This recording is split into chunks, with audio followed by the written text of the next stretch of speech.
Hello there. How's it going? I am Cameron, and thank you for joining me this week on Talking Simulator. Corey is away. This week we'll be playing Citizen Sleeper by the same developer who made In Other Waters, if you remember us playing that. I really enjoyed that game. I haven't had a chance to play Citizen Sleeper yet. However, it has been nominated and won several game awards. So, that's pretty exciting. Also, James brought in cake.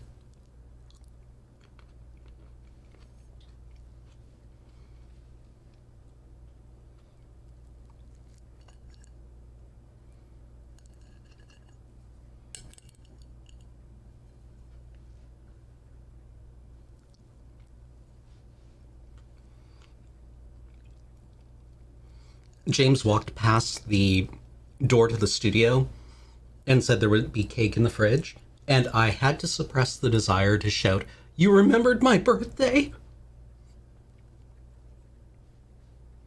But I did not, because honestly, James bringing in cake is awfully nice, and it wouldn't be polite to make him feel bad.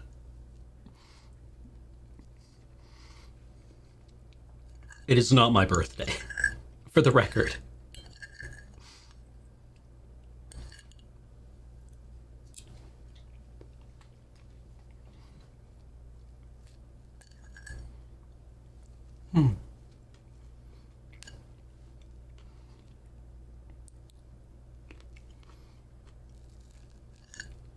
Anywho, Citizen Sleeper is a narrative-heavy RPG based in the interplanetary ruins of capitalism.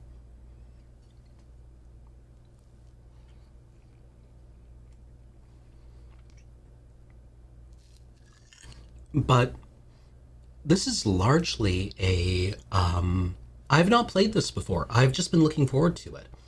I'm considering this playthrough to be something of a treat.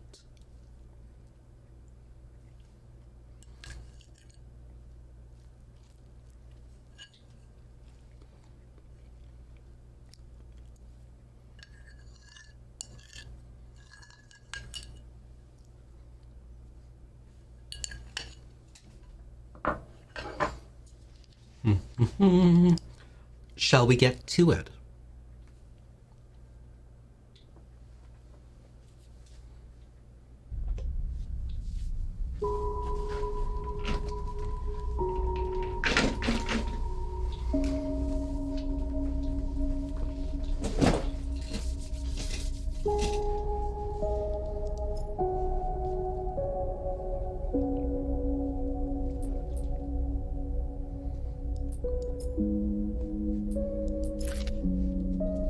Ooh. What kind of character class should we play?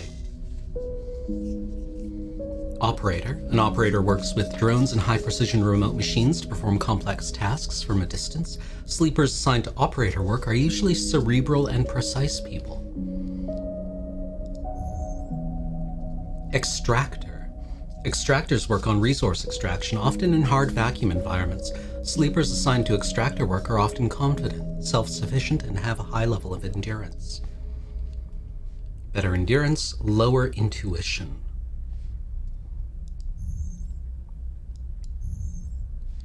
Machinist. A machinist repairs and modifies automated systems used in industrial resource extraction.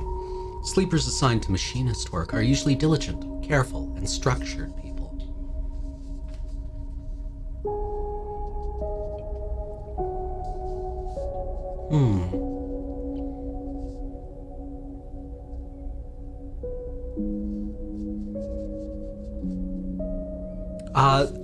To Amelie, the artist is, what's his name? He's a French science fiction artist, Guillaume Saint-Gelais. Or perhaps in the Quebecois, Saint-Gelais. I have no idea, actually. But if he's French, I want to say Saint-Gelais. He does great work. You kind of like machinist of the three? Yeah, I kind of like the idea of like people who live and work in space being very fastidious. You know, like The Expanse didn't do a lot of stuff that I really enjoyed, but the idea that the Belters, who seemed very kind of like rough and come as you are people, were extremely diligent and fastidious. They live and work in space and can die extremely easily. They're going to be careful people. In spite of, appearances.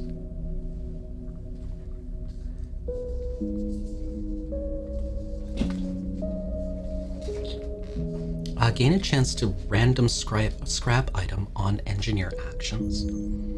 Chance to gain cryo on interface actions. I think that's the currency, right? Sunbathe dice action allows energy recovery at home. Neat.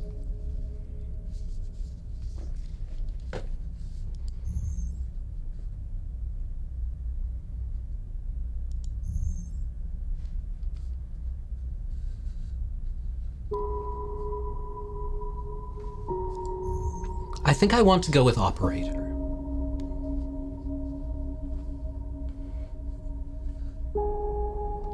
I don't know. I kind of like the hacker characters.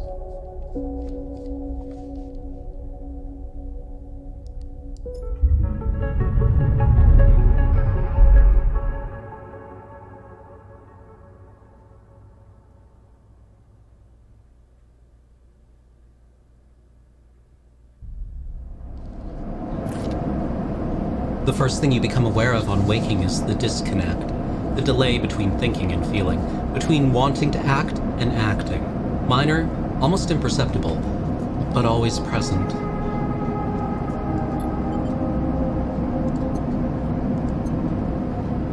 Where are you?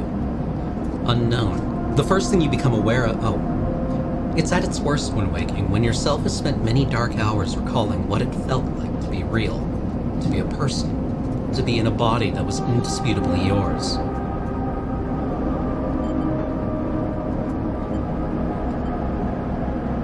Well, I'm not here to walk away from pain.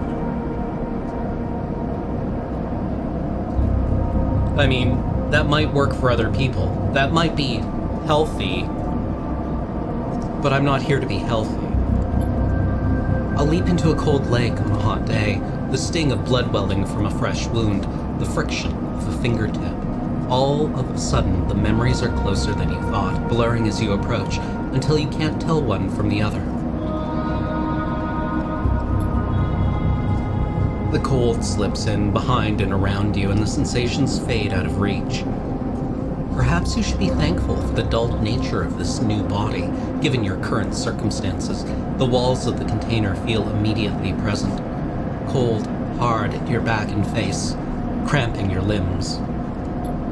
You resist the desire to stretch, knowing that the claustrophobia comes next, and retreat a little from your central nervous system. It isn't painful, not like you used to know pain, at least. In emergency mode, pain is a message delivered with efficiency and ease, a reminder that harm is imminent.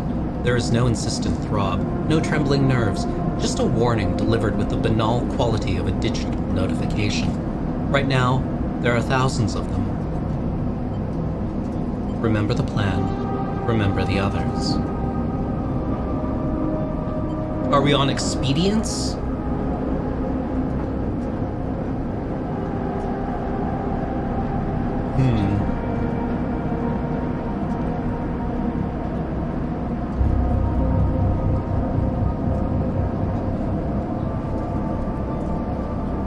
Do we want expedience or fellowship?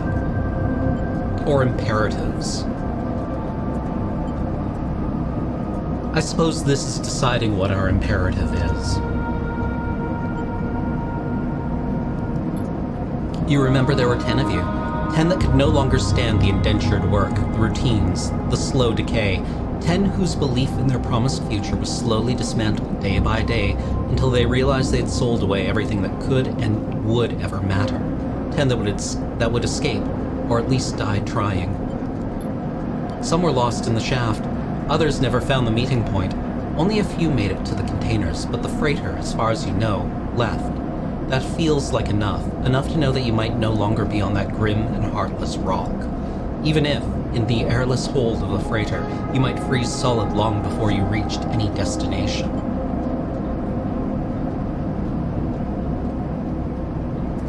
Well, let's dwell on things. That's all there is now. It has been a long time since you left. Surely weeks, maybe months. You are dully aware of damage to your legs, your right arm. You have been reserving energy as much as possible, but your body has still needed to shut down many of its systems to protect you. You have spent much of that time asleep, knowing that anything else would be impossible to endure.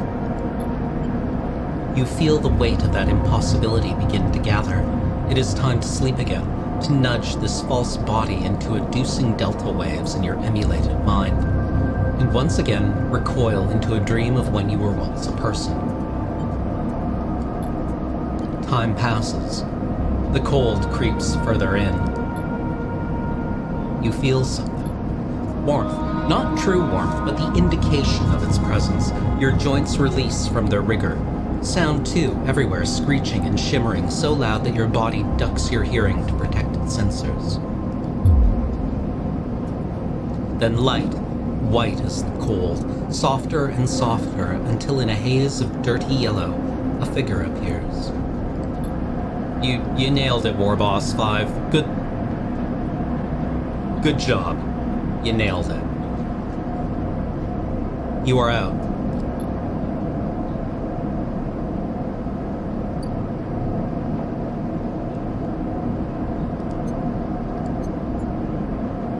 We have currently 0 cryo cryptocurrency stored in air-walled sticks of memory known as chits.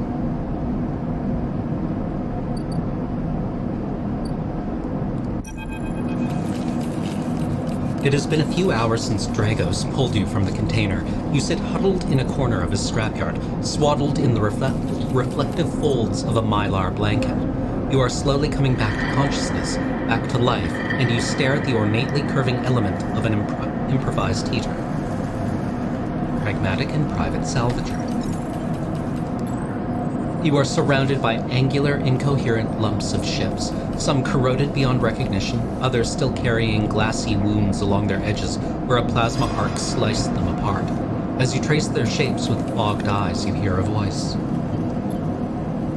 So, Sleeper, y'all thawed yet? I have no idea what accent this is supposed to be.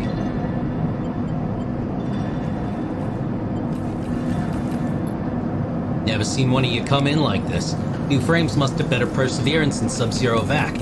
Seen more than a few of you frozen solid to hull plates or inside outer locks in my time. I wasn't so lucky. Dragos comes into focus, shrouded in makeshift tech, his headset with its glinting eyes the mark of a drone operator. On his shoulder, one of his symbiotically linked drones perches, its irising eye locking on you with an unflinching stare. Last living sleeper that came through this yard was a while ago. It didn't last long. You struggle to read his expression beneath the tech, but he seems lost in memory for a moment, or perhaps he is just figuring out what to do with you. What happened? He ignores your question. I want to ask what led you to do it, to sell yourself to a corporation, and I suppose you know you can't go back. Your old body, that's theirs now, and you're just, software. A rogue emulation illegally possessing corporate property. You nod along. You remember biometrically signing the forms, the cold floor on your feet as you padded to the sleeper cells, the promise of a life off-world. But as you do, you get the now familiar sensation that these aren't your memories. These are things you know, but not things you feel. You are no longer that person. You are an offshoot, a copy. We've been forked. What you don't know is what's ahead. At least the last one did. There's no easy way to put it. That body of yours is falling apart. It's the same for any sleeper who makes it out. SNOP wants to protect their They're property, but if they can't keep hold of you, well then no one can. You remember that too, or at least rumors of it from the other sleepers. Planned obsolescence, a built-in dependence on the regularly administered supplements that were part of your routine. Stop taking them and your body begins to shut down, separate from your emulated mind. How long has it been? How long do you have? How long do any of us have?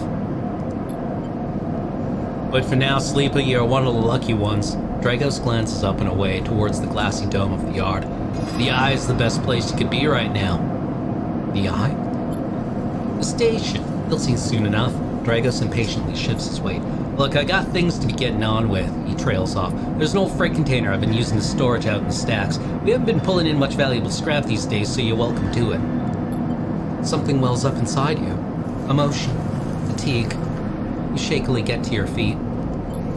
Alright, you head on up there. You look like you need some rest. And with that, Dragos stalks back into the Rex, his drones already converging on a rusting hulk, plasma flashes silhouetting his spindly figure as he returns to work. Welcome to Erlin's Eye. Life on the Eye runs in cycles, during which you can talk to characters, explore areas of the station, and perform actions. At the end of each cycle, you need to head to your current home to rest. Resting will move time forward on the station. Head to the empty container location to rest and end the cycle now. Empty container. All cycles need to end. Rest and prepare for the next one. What's a hell of a bit of tooltip? All cycles must end.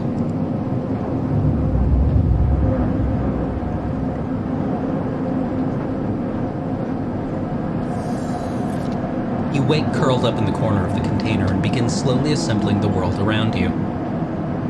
4 steel walls. I guess floors and ceilings aren't really walls. Erlin's Eye must have gravity. After all this time, you still find this body, the one you wake in now, strange and disjointed, its messages readable, but somehow wrong. You sit up, pulling the mylar blanket close against the cold. Here you are, on this ruined station, millions of miles from anyone you know. Are you still in the system? Did any of the others make it out? It's impossible to know. After all this, what matters?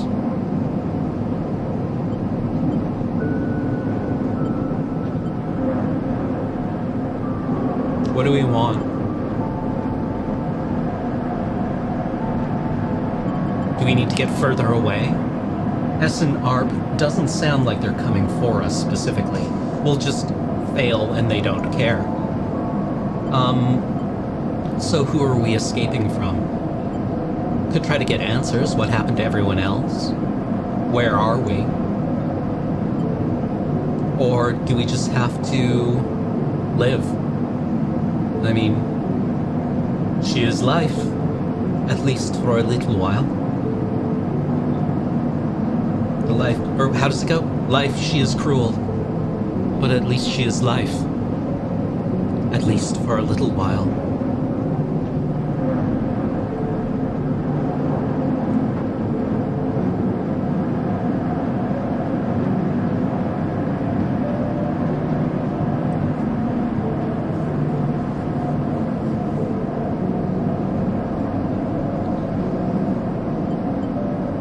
I mean, we seem badly scarred by our experience with the corporation who leased our body. Maybe that kind of defines who we are.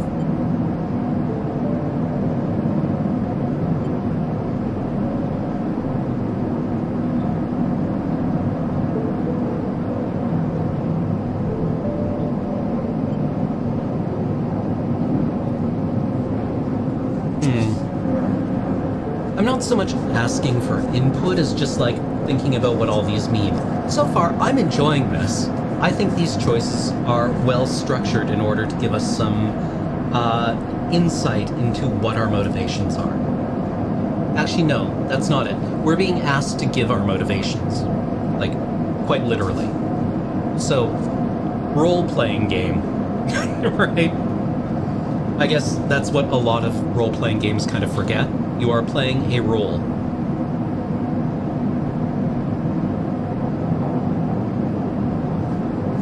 Oh, yeah, I could definitely see the Soma comparison. Soma is really, really good. If you can play it with the tourism mod that allows you to skip the combat, I would highly recommend that, because the combat in it is tedious. It's tedious. It doesn't really add much to the depth of the game. So, you know, it's the combat in Soma is gameplay. Skip it. It's terrible. Maybe we are devoted to the other people who escaped with us. Oh, did they actually put the tourism mode into the official version? That's really good. Good.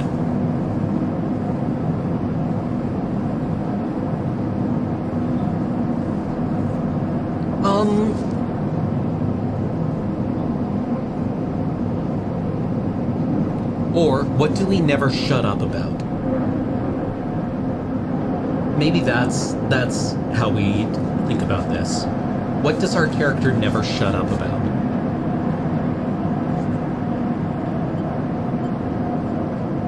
Let's get answers. It all matters. The past is impossible to escape if it remains a blur. What Essen Arp did to you cannot be forgotten. You need a way of understanding all this before you can move on. Where are you? What is this place? What happened to the others? The questions outnumber the answers. I mean, typically, yeah. Yeah, they usually do. That's usually how that works. If you ever find yourself in a place where the answers outnumber the questions, I would find that extremely disorienting. But maybe that's just our post-truth political landscape, when the answers outnumber the questions. You want to change that, but you'll have to learn to survive first. Dragos has left a few comforts in the container: the mylar blanket, the bedroll you slept on, a canister of water, a makeshift electric stove, and some faded sachets of some desiccated powder. Sachets? Sachets?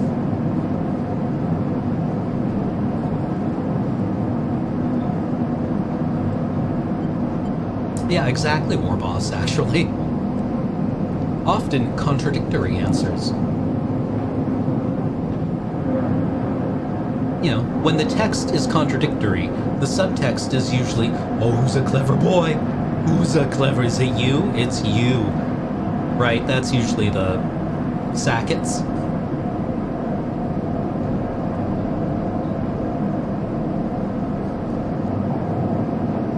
Cheez-Its.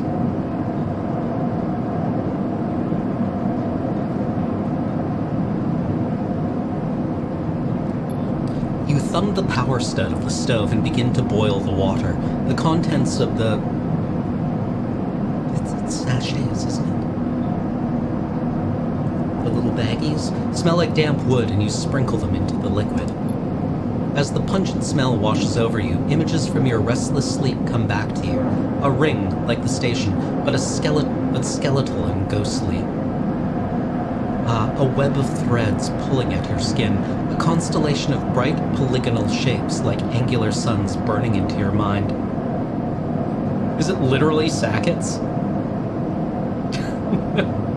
Yeah, sachets. Yeah, okay, good. I'm not going mad. Well, at least not in this specific context.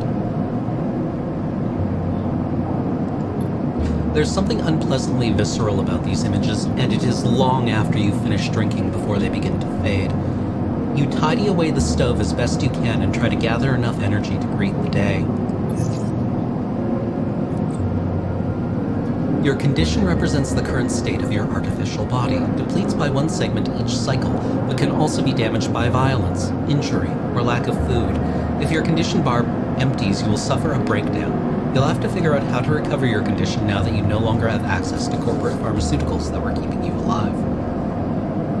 At the start of each cycle, you roll your action dice. These dice can be used to perform actions on the station. The number of dice rolled is based on your current condition. The worse your condition, the fewer dice you have. Once you have used your dice, you cannot take any further actions and must rest to recover them, ending the current cycle. You also need to eat to survive. This is represented by your energy bar. You can refill your energy bar by eating, but first you'll have to find somewhere to get food. Your energy depletes by 2 segments each cycle. If it becomes empty, you will be starving. When starving energy loss becomes condition loss. When starving energy loss becomes condition loss, and your condition will also deplete at double rate per cycle. I love this so far. Okay, let's leave our thingy. We gotta find food. Drago stood in the corridor when you close up the container. He is still wearing his headset, and in the harsh light of the corridor you realize it is implanted. A drone sits on his shoulder, its cache of sensor eyes rapidly irising. How you feeling? I'm okay. The drone chirps. Good to hear. You notice that beneath the operator's rig his skin is marked by burns and blotches. I know the container ain't much, but it'll keep you safe. He pauses. So I'm not gonna chit-chat too long. You well enough to work? Sure. Alright then, he nods. At the yard, it's simple stuff. We hack these old hulls down, sell them off to the shipyards or the bright market dealers for cryo. Occasionally we pull out some tech, something with a bit more value, but most of what comes in is scrap. It's hard to find good hands here, but I figure as a sleeper you'll be used to the manual labor. And obviously I'll slip you a few chits of commission based on what you turn up. Chits? Got it. He shuffles his feet nervously. Look, I wouldn't usually do this. In my opinion, you'd be best suited moving on as quick as you can, and sleepers, well, trails off. But things being the way that they are for me at the yard, he pauses. I need the help. Why? Things are a little tight, that's all. I owe a little cryo to a client here or there. He pauses, thinking of something else to add. Look, just come down to the yard when you're feeling fresher. There's plenty to do. Will do. He nods distractedly and turns and walks away, the drone hopping along ahead of him. See you later, he calls back. It looks like it's time to get to work. I've given him kind of like a Brooklyn voice, I guess. Maybe Dragos should be Russian, though. See you later. Things are a little tight, that's all. I owe a little cryo to a client here or there. I have no idea what accent any of this is. Slavic? Look, just come down to the yard when you are feeling fresher. There's plenty to do.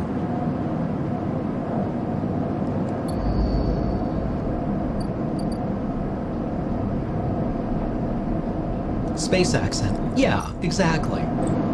Actions are the primary way you interact with the world of Citizen Sleeper. To perform an action, click and drag your chosen action dice to the slot. Okay.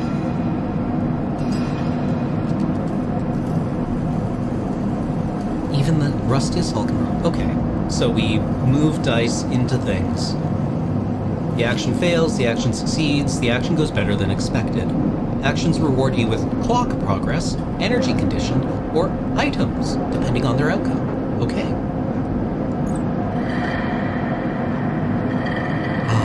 Either critical or repeatable critical actions can only be performed once. Okay, type. Risk.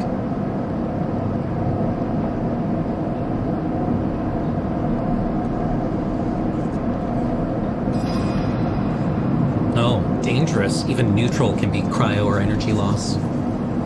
Peter Stormare Russian, always good for a laugh. Okay. Okay.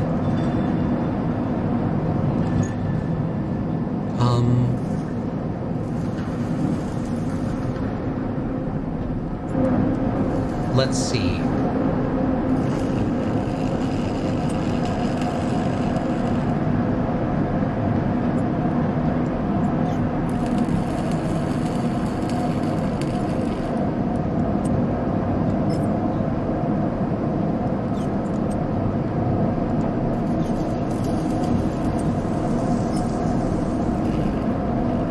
It's risky. This is safe. Oh, but, however, okay.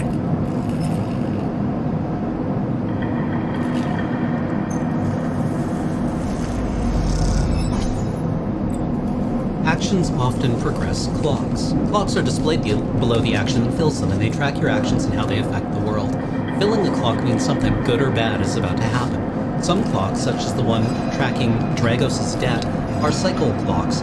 These clocks tick themselves once each cycle and can complete without player input. Any active cycle clocks will be displayed on the icon for that location.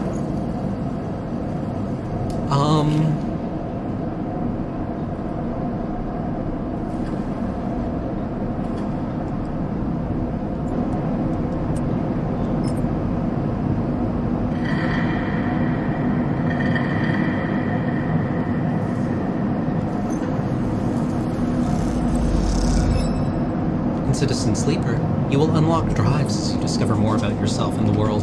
Drives guide you in pursuing specific objectives depending on which path you wish to take. You can track drives, and any tracked drive will place a yellow marker on locations that will help you pursue your goal. Access your drive via the arrow button at the top left of the screen. Current, find a doctor. You are now free to explore Erland's Eye and make a life for yourself there. Try tracking a drive to help you survive. Look for food to keep your energy up and a way to recover condition. Fill clocks to progress stories and find new opportunities. Remember to end cycle at your home when you are out of dice. Okay. Maybe we should save one of our...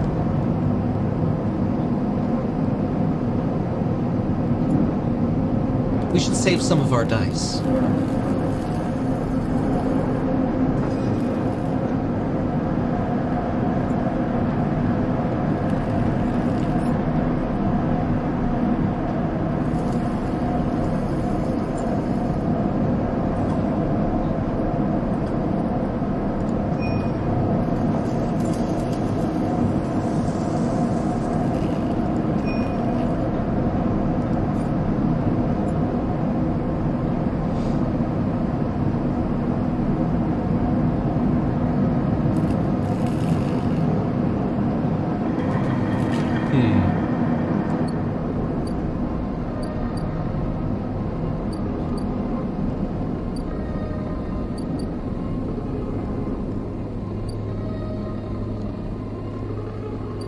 This looks like where we might be able to find a doctor.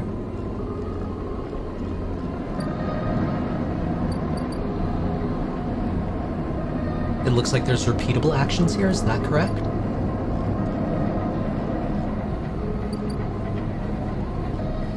I really like the music. And like, the entire feel is good. It's just very good so far.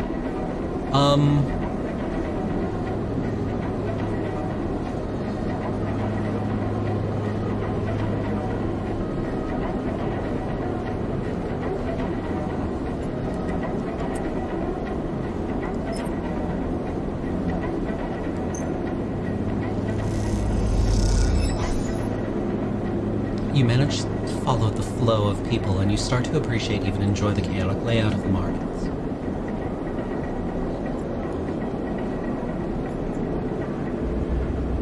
So, it gives us, like, two different ways to do things. Danger. Even on neutral, we lose stuff, right? And we need 3 successes in order to move on. A 2 is not going to cut it. Oh, Sabine, slum doctor. Next comes the call from the enforcer at the door. You shuffle down the flickering hallway towards the open apartment door.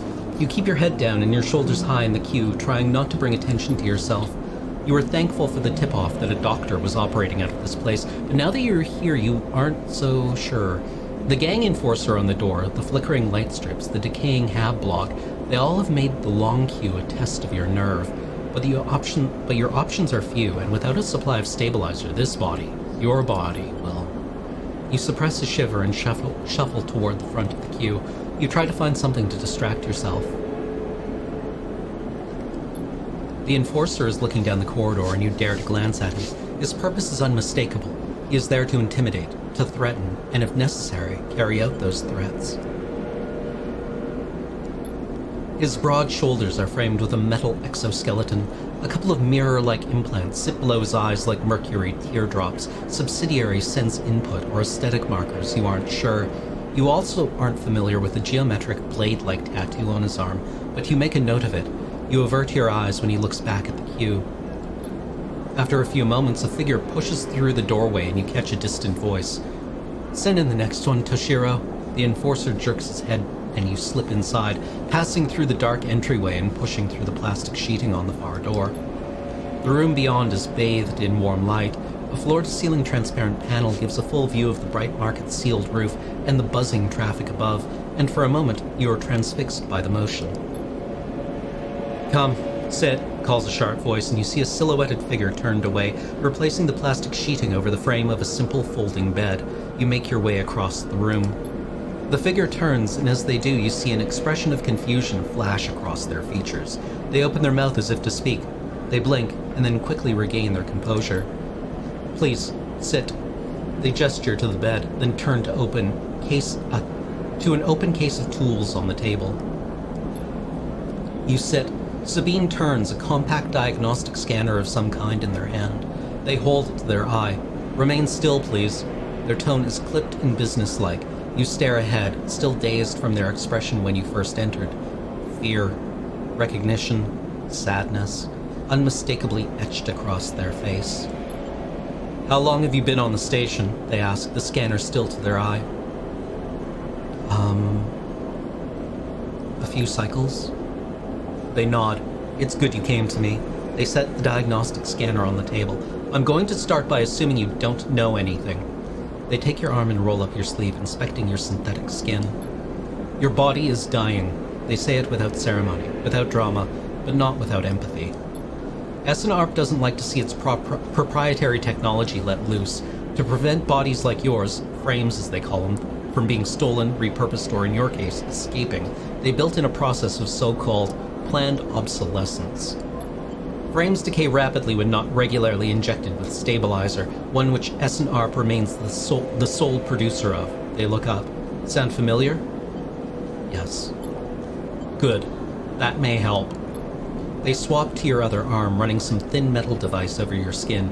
You feel your forearm tremble. "I'm sorry," Sabine says, and you are unsure if they meant for the cold touch of the metal or everything else. Emulations like you, sleepers as most people know you, aren't classified as people in any of the surrogate systems. You have no rights, no status. They focus hard on the inspection of your arm, and SNARP has no reason to release stabilizer into the market.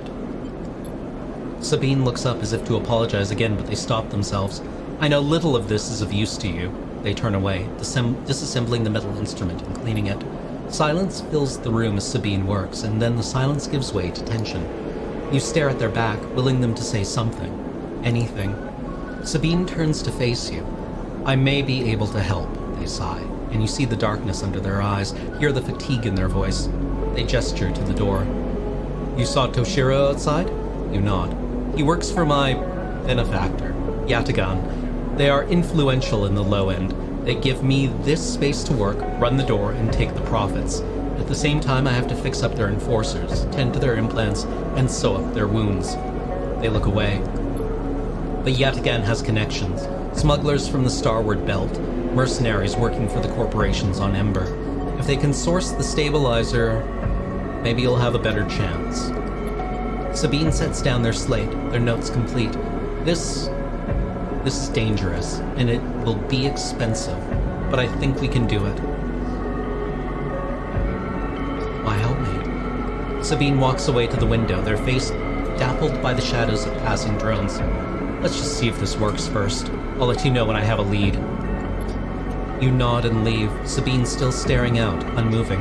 When you reach the lower level of the market, you look back up through the panels of the roof to see if you can see their face, but the room looks dark against the lights of the market. You duck your head and walk off into the crowd.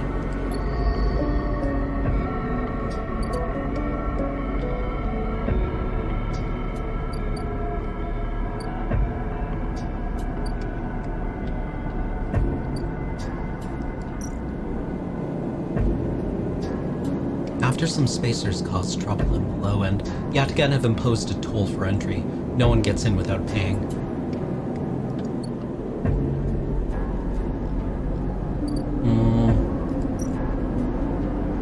It takes several cycles to reach the Starward Belt and return, loaded with scrap from the old wrecks. So these are places where things will occur when we cycle? Is that it? Merchants willing to run the gauntlet of the Helion system are rare, but those that do always return. Eventually. Okay. Time needs to pass before we can progress there.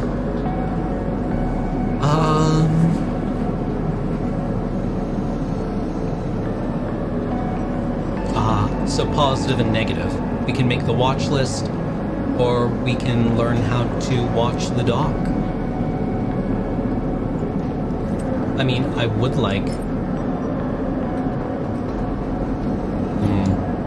risky. Things are dangerous.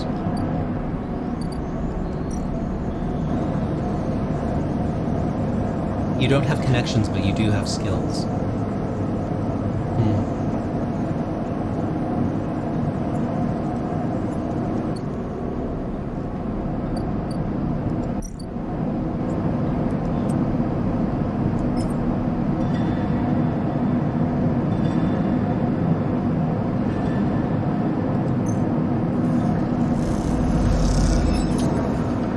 Oof.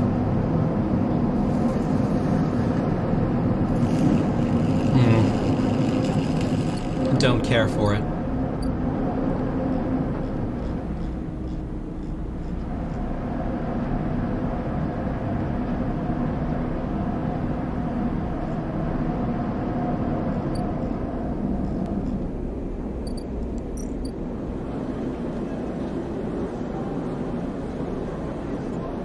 So 3 cycles. And now sleep, I guess. We tried. -2 energy, minus condition. Oof. I would like to be able to buy food. We have money.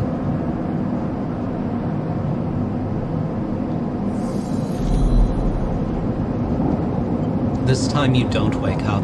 Instead, the ghost of the station, that shifting skeletal ring, surrounds you.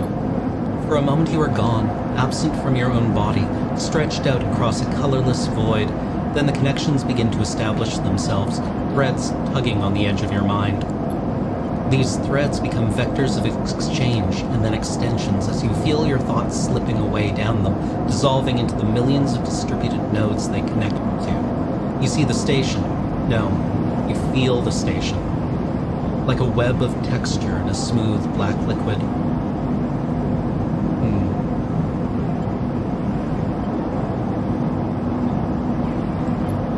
Even though you have no eyes, no sight, you see/feel the map of the station. No, not the map of the station, but the map of its connections. It is a looped cloud with spokes and spires that jut out into space. It is an ingrown thing full of obsolete loops and severed pathways. It is a system, and a map, and a territory all at once. You notice a tugging feeling pulling at you, insistently as if it were a small child. Somehow, it is pulling in 2 directions at once.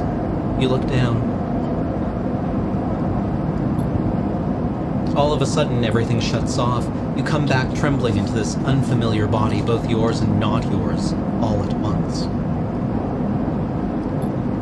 You find yourself standing in the container, eyes now open to the dark steel walls. You feel a change within you, a shift. You close your eyes for a second and you feel it waiting there, the station splayed out across your mind, a storm of connective nodes waiting to be explored, and then it is gone.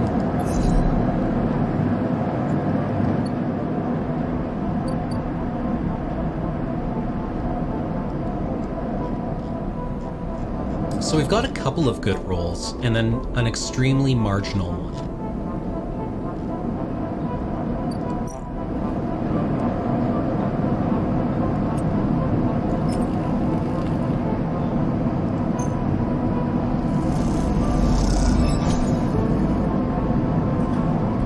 Okay.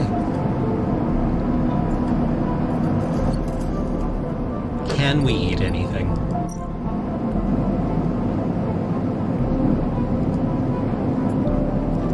We need to find food.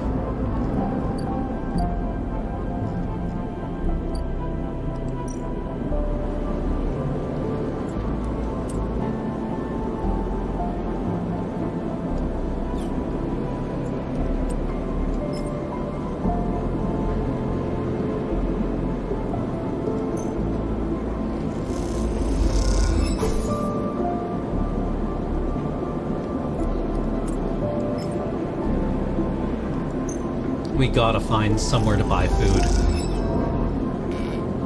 Ugh.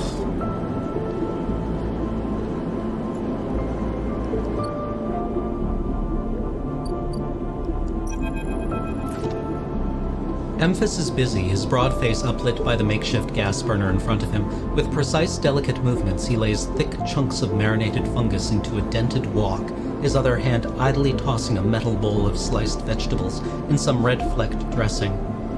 The smell is incredible. You watch as he fulfills a set of orders, heaping the fungus with the bright salad and depositing it in plastic trays. A stack of chits rattles in his apron pocket as customers file past the burner, handing over payment. Get in line! As you join the queue, it's mostly made of off-duty salvagers, vac suits unzipped and rolled down to expose stained vests, grubby mods, lattice of scars and tattoos. They discuss the best food on the eye, the best drink, comparing notes on bright market dives, their words cut through with heavy spacer slang. I like bright market as an antonym for black market, but, you know, very, like, knowingly so, right? This isn't the black market. In fact, you'll find that it is extremely well lit.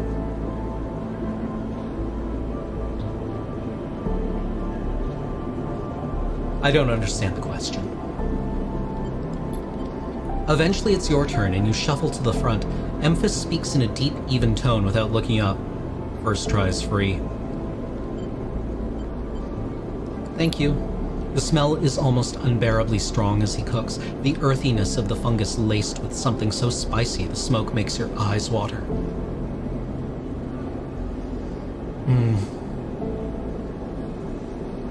The heat from the burner is like a bonfire and your skin hardens in its glare.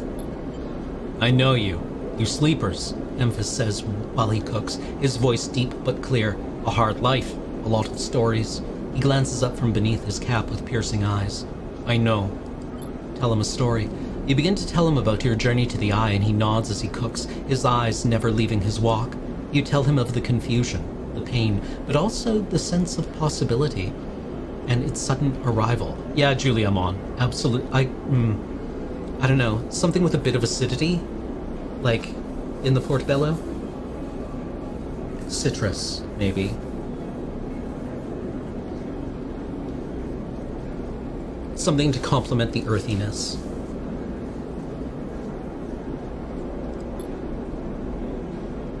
Balsamic vinegar. Hell yeah, Lysander. Yeah. You tell him of the cold and dark of the container and the endless cycles spent within it. Now it seems, you tell him, like some dream that you once had but can never forget.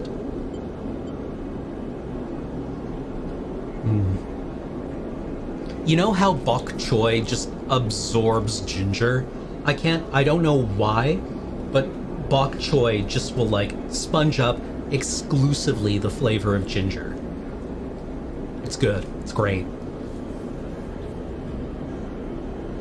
Man. Kind of want some hot nudes, you know? Some noodles? Maybe a little drunken nude?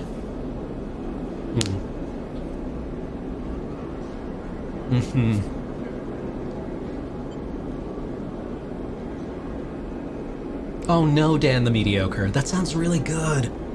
Man, I love Szechuan food. You tell him that the Eye excites you and scares you, and you are unsure where to walk, where to look, what to do. Eventually you tail off, running out of words. He places a plastic tray of steaming fungus in your hand. Next time we talk some more, he smiles. But next time, you pay. He slams a heavy hand against a button on the burner's side and it shuts off. The roar of the flame and its impressive heat fades.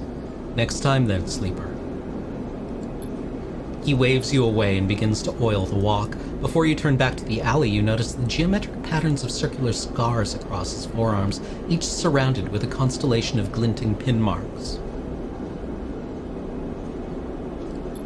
You walk away, and as you do, you take a bite of the rich, spicy, delicately sweet fungus. Your taste sensors light up like a fusion reactor. You'll be back.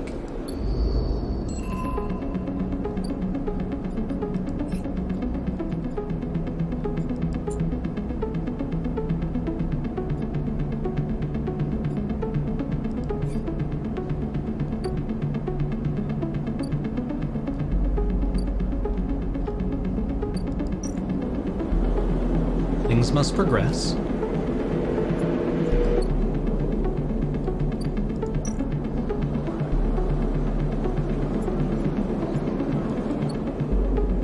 How do we restore a condition again? Okay, we have no more dice. We can't do anything.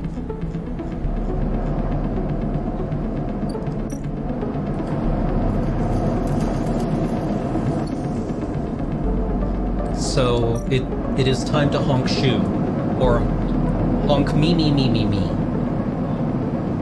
You know, inside you are two wolves. One snores like honk shoe,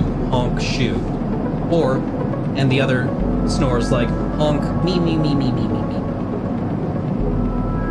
Energy is just food, condition requires the drug. Okay. Well, why don't we take a quick break while I run some ads, and then we'll come back and play more Citizen Sleeper. So far, I love this game. It rules. Also, it's on sale right now. You should pick it up.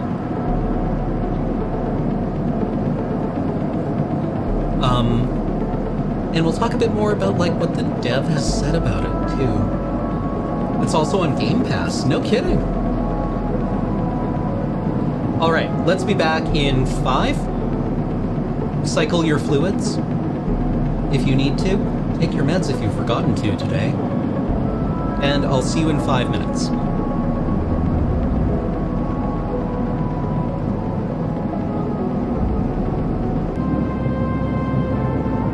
Hello everyone, I have returned. How's it going out there? Okay, shall we end the cycle? We've been able to eat. It looks like we've got a line on food. That's pretty good. This is when we find out that eating costs like 4 million cryo.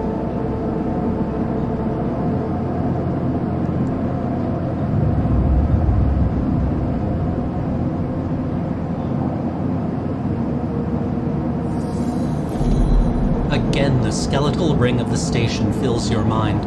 It sparkles with glittering lights like stars reflected in a winter lake.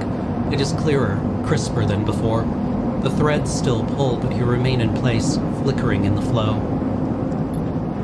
Between the threads, you see bright shapes, caches of shimmering light beneath transparent crystal forms. You follow the path of a thread across the ring through these forms, then leap off into the void. You begin to understand. These are nodes and connections, a map of information, of communication.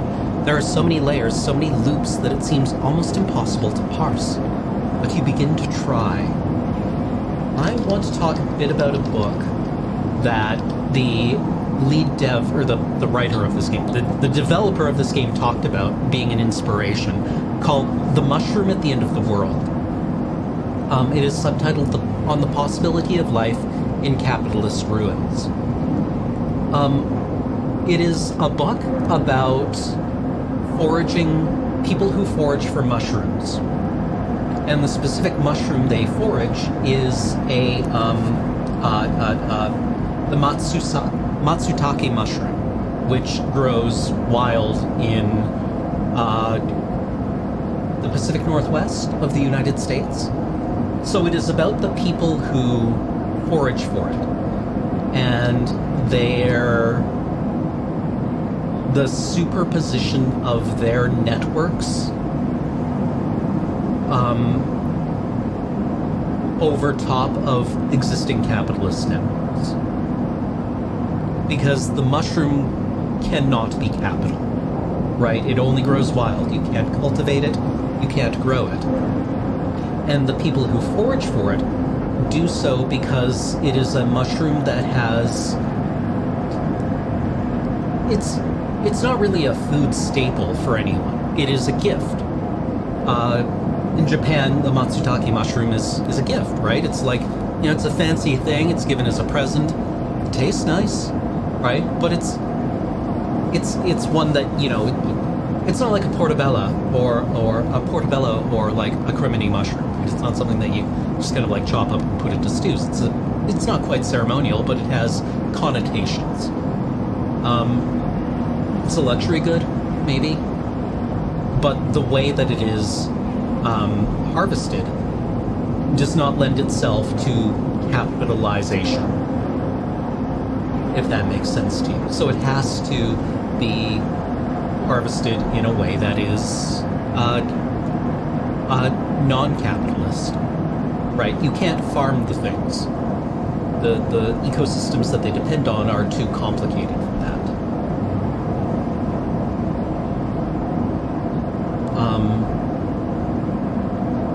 It's good. I read it last summer. God, I hope that's a correct summation of it.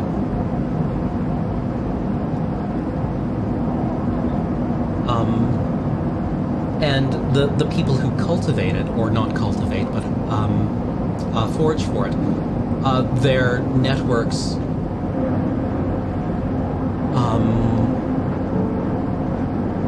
because the mushroom cannot be forced to adopt human, cannot be cultivated artificially, the people who forage for it have to adapt to the mushroom.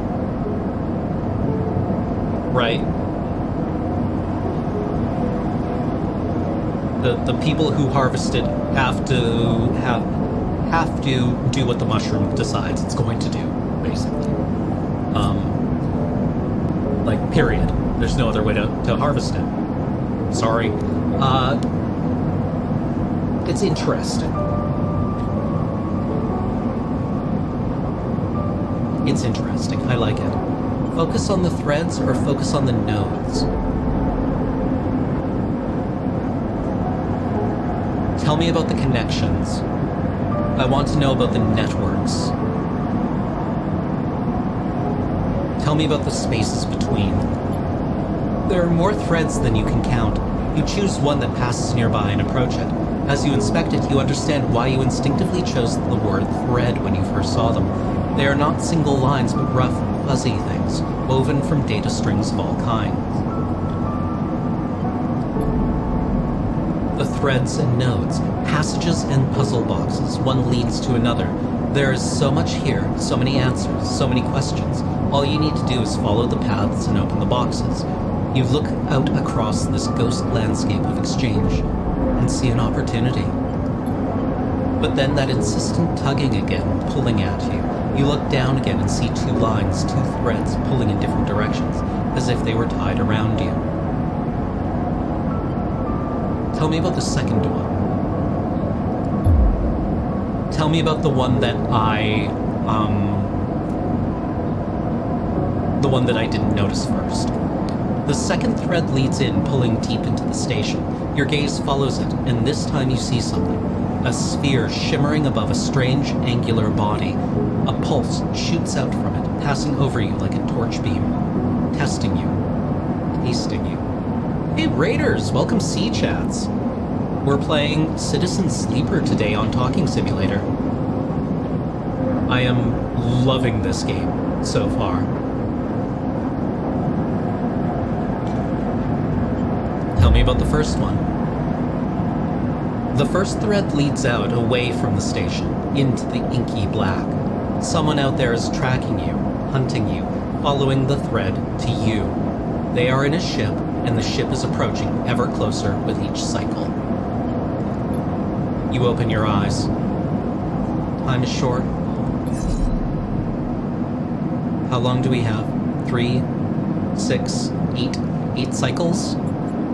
Okay, we got a 5, we got a 4, we got a 2.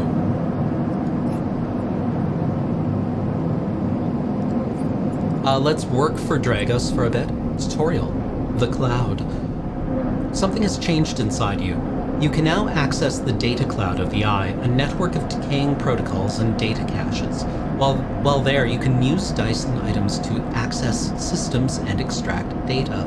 But be careful, these networks are old and strange. Click the I button at the top of the screen to toggle this view on and off.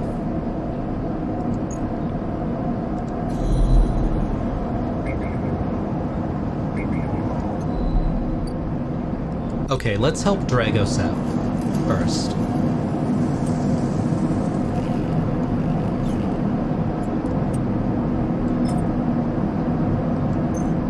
One time.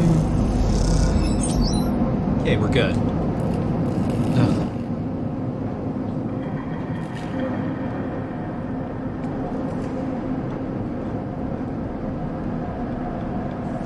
Okay.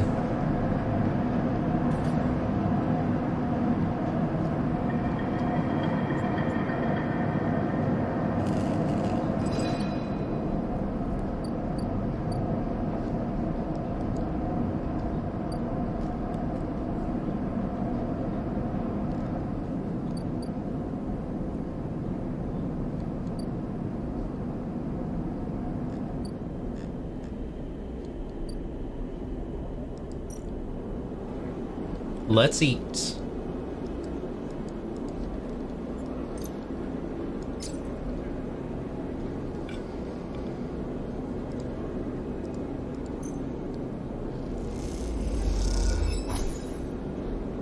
Okay. Yum yum. We have 2 days worth of food now.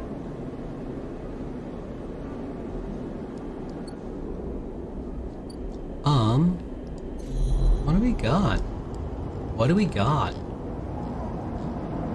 We have circles, triangles, and squares.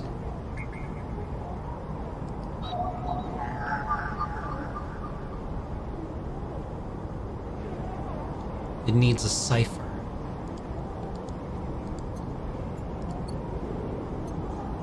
Well, where can we find ciphers? Data actions allow you to extract data from the networks of the Eye. They work like dice actions, but in order to unlock them, you must match your dice to the one displayed on the right of the action. If you have a +1 or +2 modifier in the interface skill, you will be given more possible dice to match. You can use any dice that matches the dice displayed. Once unlocked, the data can be extracted. Okay.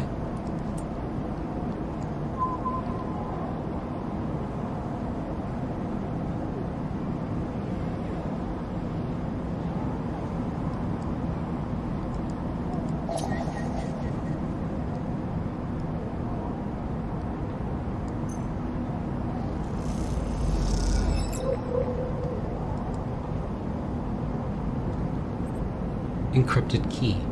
Okay.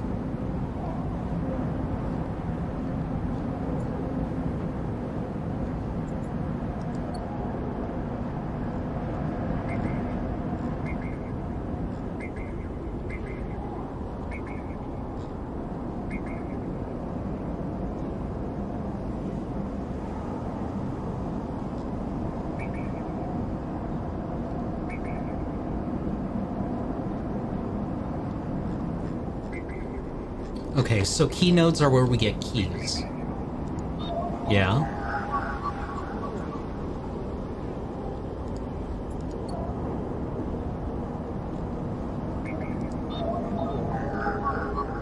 We want to match a 2, but we could also match with a 3. What about a 5? Okay, so these don't really require, like, high rolls. They require specificity.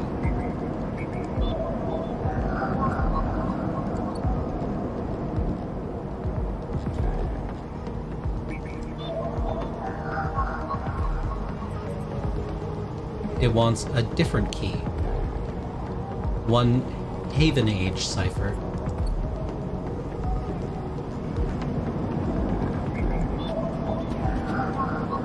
wrong cipher.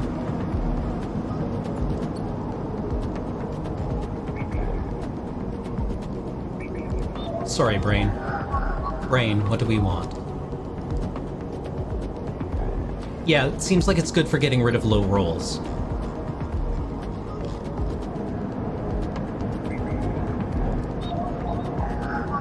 Okay, but we have a high roll, so we should go use that somewhere.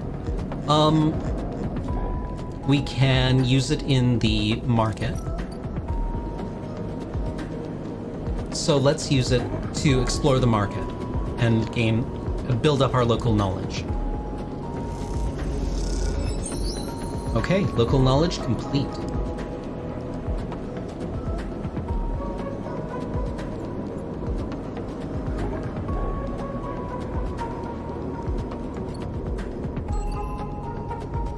New drive discovered. What do I want? Build a ship mine. You've heard talk of a fabricator owned by the Ort Exchange, and with that and a few fragments, you could build a ship mine core.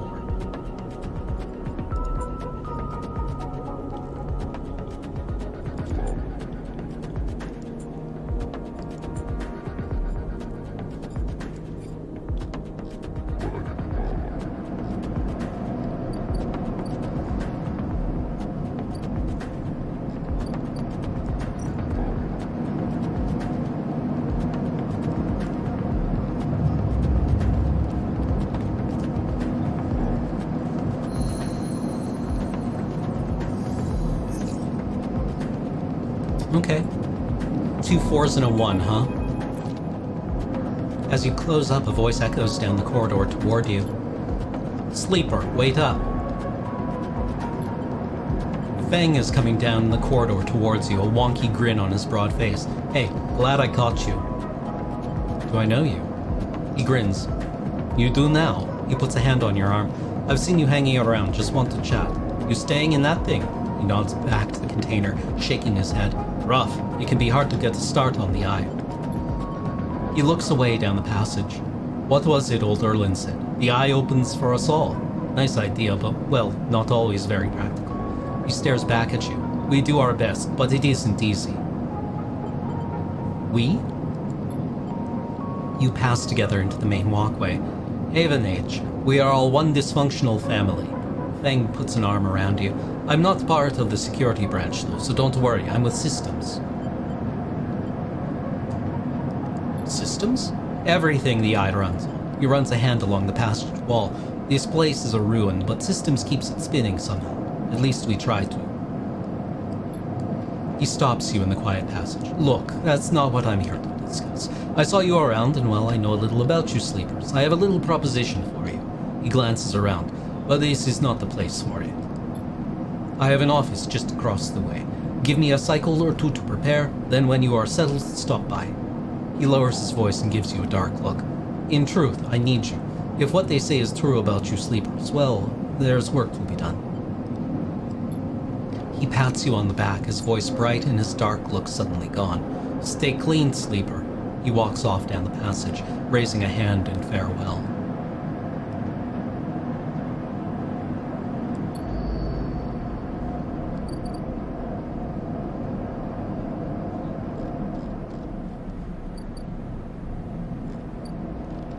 Buy a vial of stabilizer.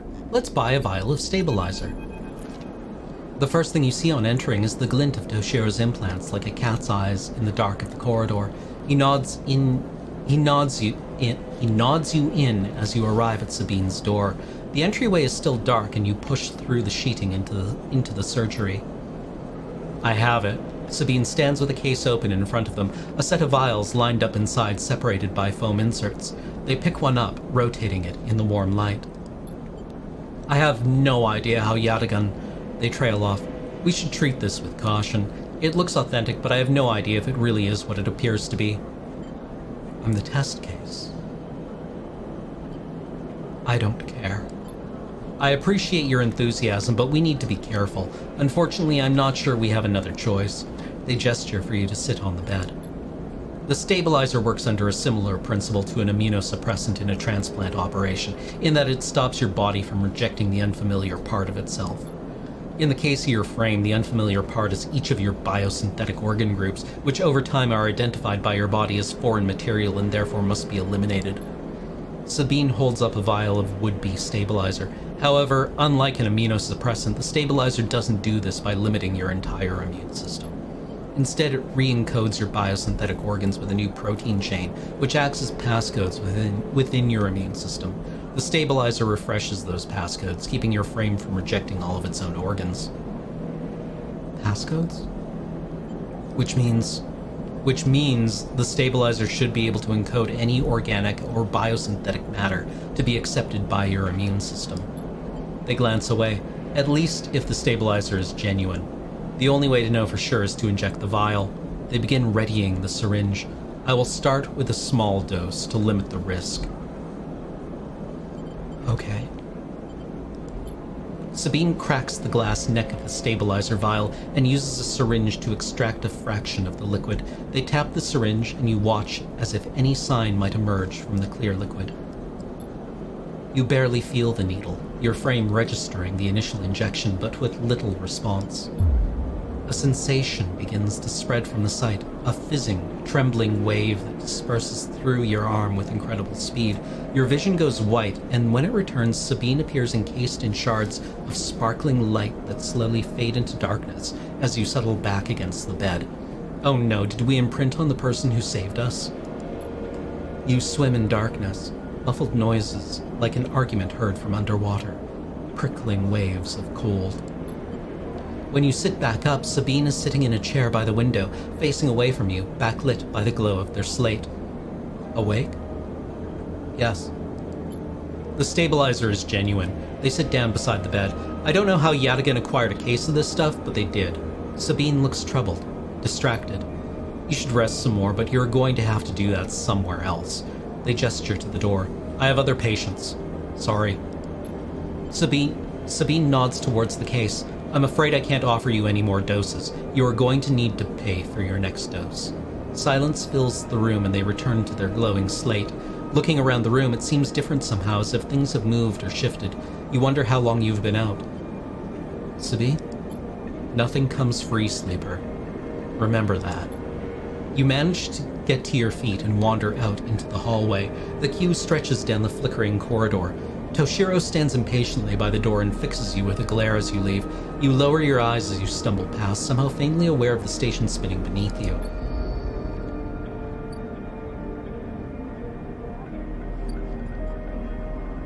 Okay, we're stable. Gain access to the Ort Fabricator. Okay, what we should do first is go to Dragos' yard and help out the dude who helped us.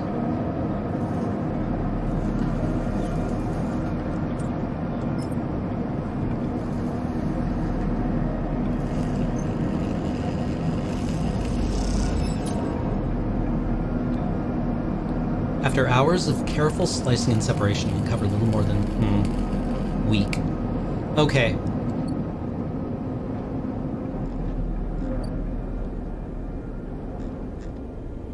We should eat.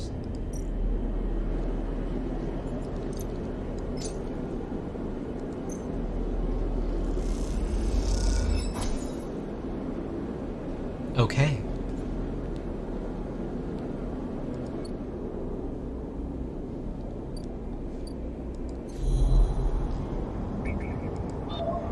Yataghan agent.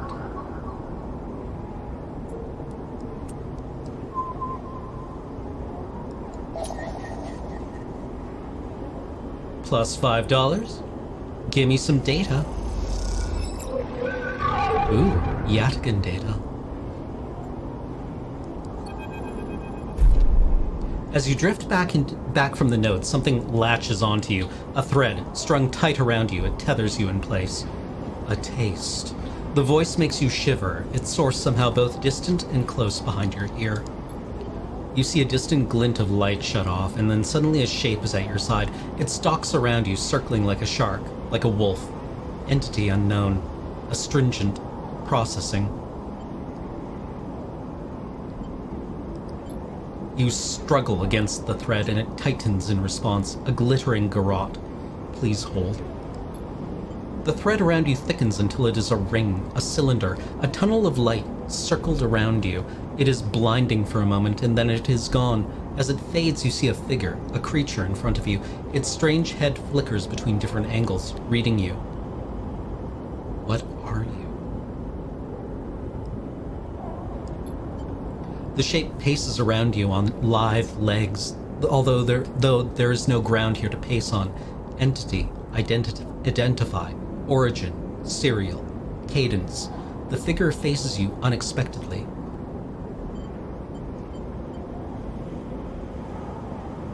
Origin, serial, cadence. Sleeper, SNR. Unknown, known. The figure's strange head rotates.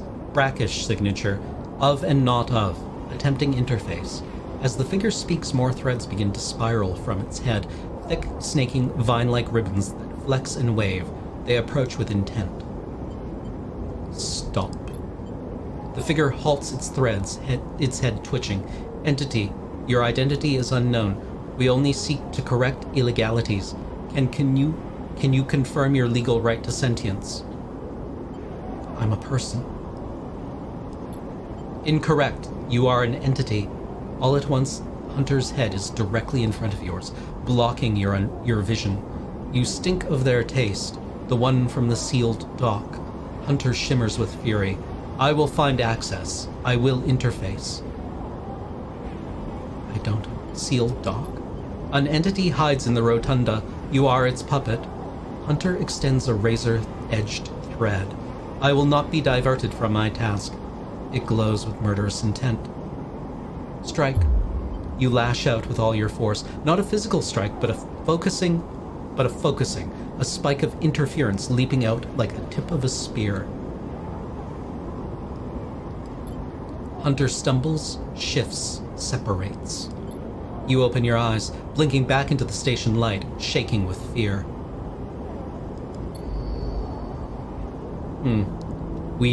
We tripped ICE.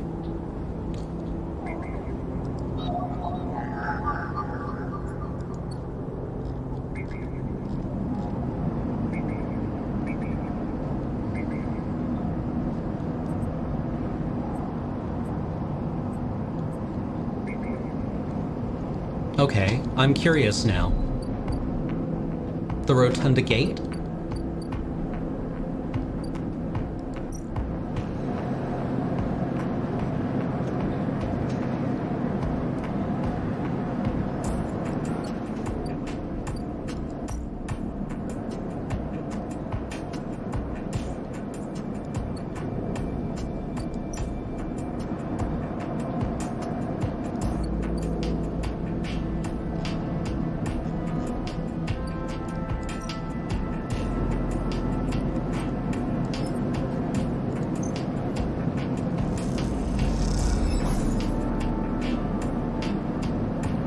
Okay. Well, we have bought a violet stabilizer. Oh, we haven't bought one, I suppose. The Ort Fabricator.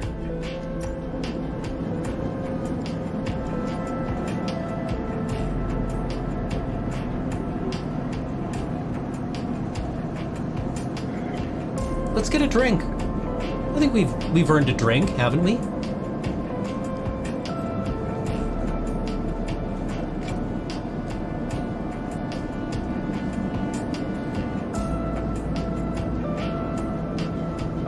I suppose we should check to see how much the next hit will cost.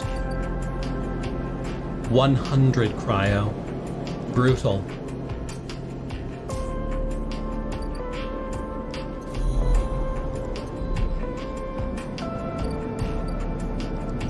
Well, let's burn a little cryo to get a drink and build up our regular status.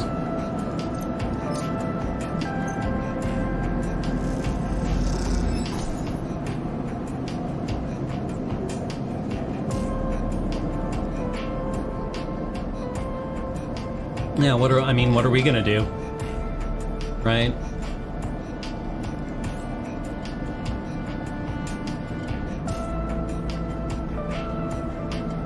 Oh, we have points.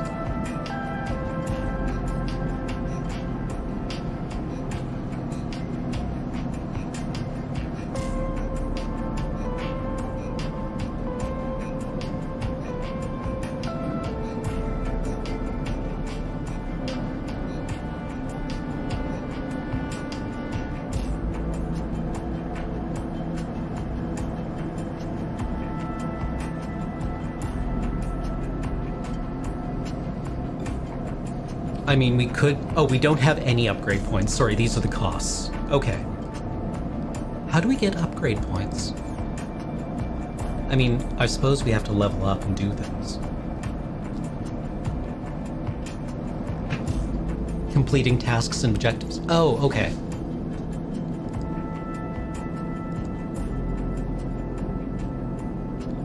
Where is the Ort Fabricator? What do we do here? Play the exchange. Sell components. We don't have any of those, but we can intuit. Okay. Okay, well, let's head home and rest. Like, the hunter seemed to imply that our actual meat person was coming to get us. That's what I got from that, is that our corporate-owned human meat was coming to find us.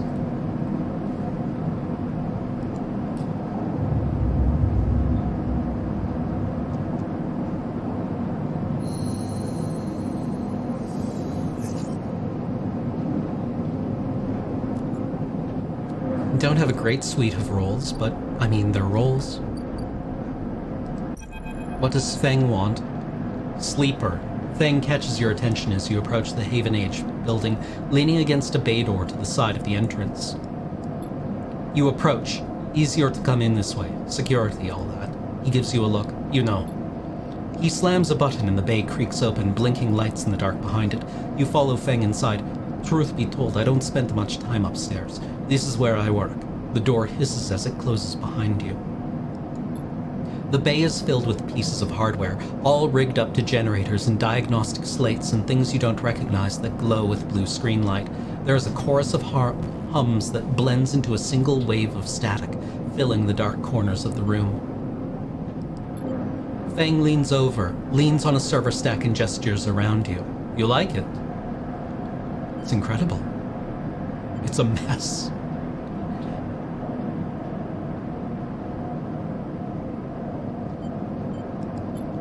Hey, this whole station is a mess. This is what I have to work with. He taps a nearby server stack, which bleeps in response. This is my treasure trove, all dredged up from the sea of systems we call the Eye. You wouldn't believe what this place runs on. He steps over to a towering block speckled with vents. Some of these systems are from the original station. Oh, a ligature. Neat.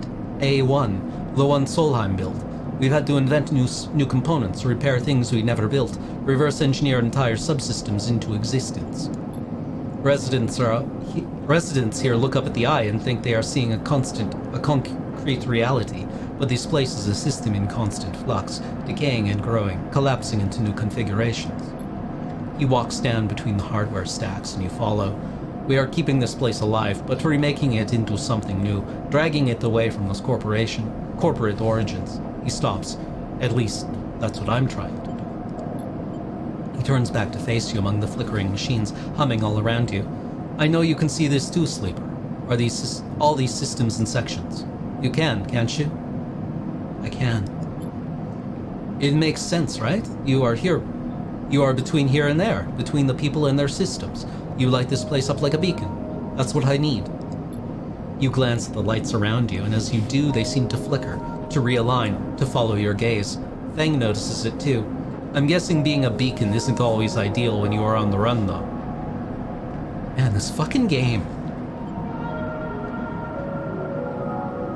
They are tracking me. He pats you on the shoulder. Maybe I can help with that. There's a lot of old growth in this place, subsystems I can't see, access protocols lost to time and decay, secrets, a shitload of secrets. With your help, I can unlock this place, break off those last ghost limbs of corporate control. He lowers his voice below the hum. Even in Haven Age, there is old growth, those whose roots trace back to bad old days. You help me dredge up the past, and I'll see what I can do about that tracker of yours. He winks. What do you say, Sleeper? Don't have a lot to call. Yeah, Feng, I'm in. Fang pumps his fist and claps you on the shoulder, then he meets your eye. You won't regret it, Sleeper. Fang passes you a ragged-looking metal tab. A gift, he smiles. It's a Solheim cipher. I dug it up from the depths of the station. Slot that into an old network gate and you'll be able to pull all kinds of secrets from the nodes inside. He walks you back to the front of the bay. Start by bringing me whatever you can turn up. Use that emulated mind of yours and see what's out there. Let's get a picture of how things are. Those above, he nods at the ceiling, have granted me an acquisitions budget. I can pay you whatever useful data you bring in. I know you'll need it. He slams the door button again. Keep it quiet and keep it clean, Sleeper, and I'll see you soon. You step back, blinking out into the passage, those flickering lights still in the back of your mind. I kind of like this idea of the people living here, essentially like, I don't know, like ticks on a dog, you know? That this ring has, an ancient purpose of its own that isn't really compatible with people living here. Yet, nevertheless, here we are.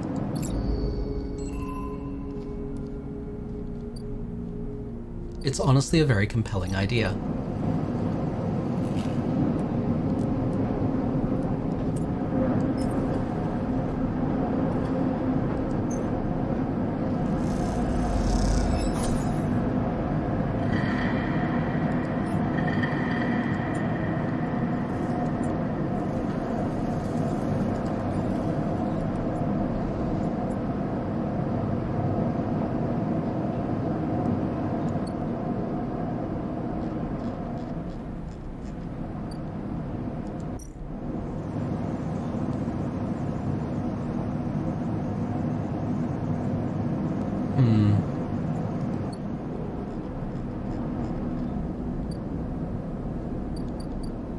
Scrap freighter. Buy some scrap.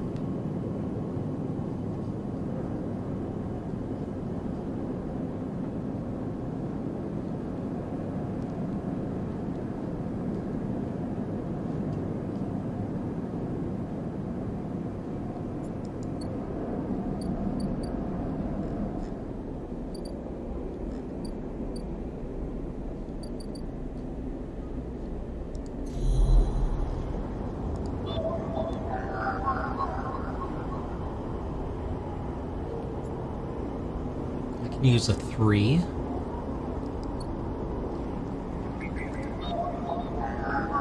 I can use a 1 or a 2.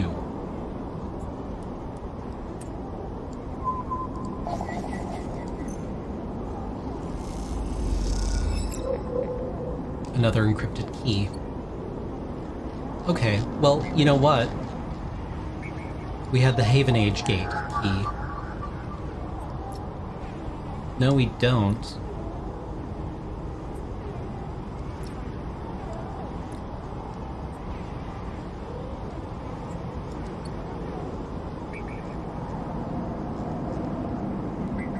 Or was it the Solheim key? There we go.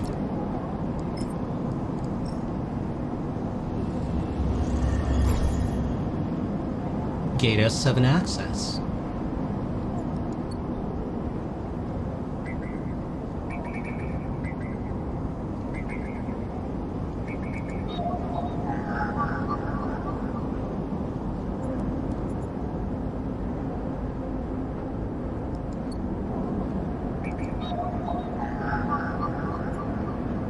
Two or three.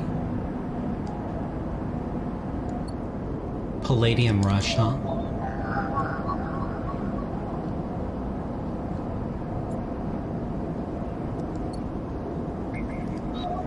I like the idea of getting something that can, or getting a, getting something that would normally require a 2, or require a 4, but we can get with a 2. I think that's pretty good.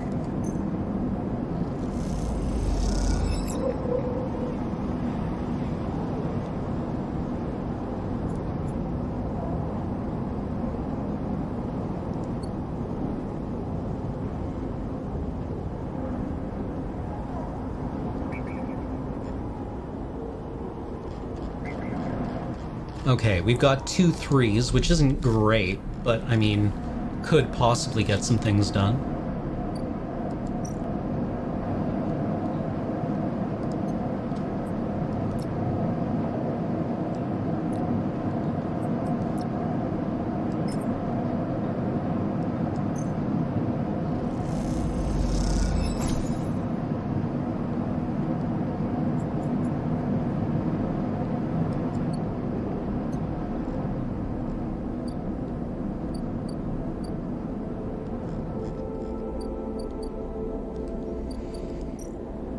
Let's keep our energy up, shall we?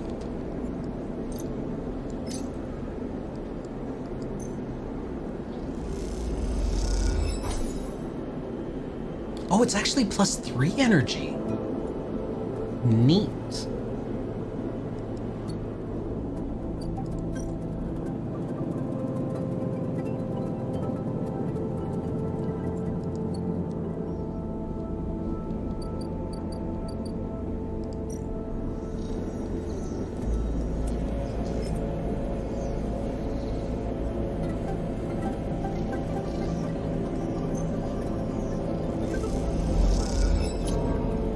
Dang.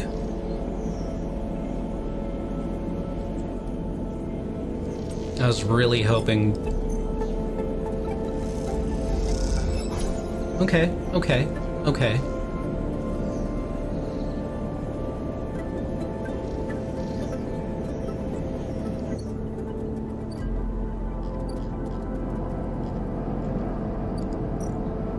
We can spend a little money.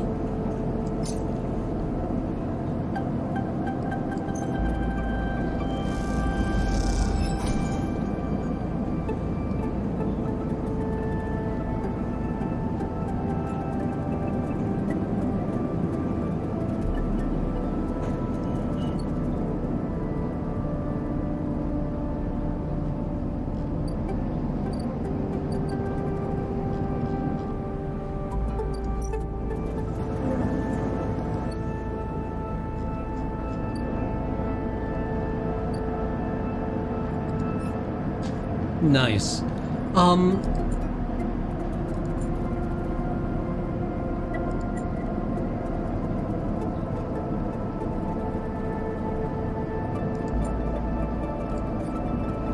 Okay.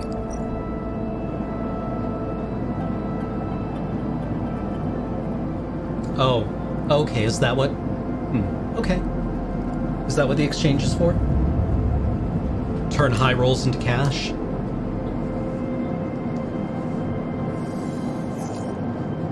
Ooh. Mama's cooking some serious macaroni.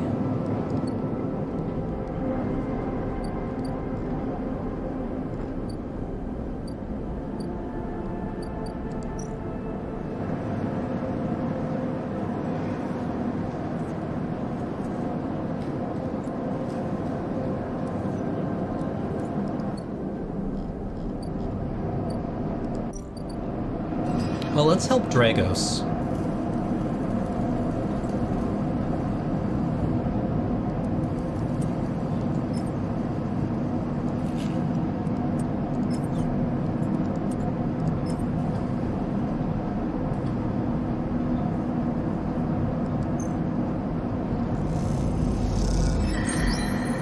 All right. 2 successes. Nice.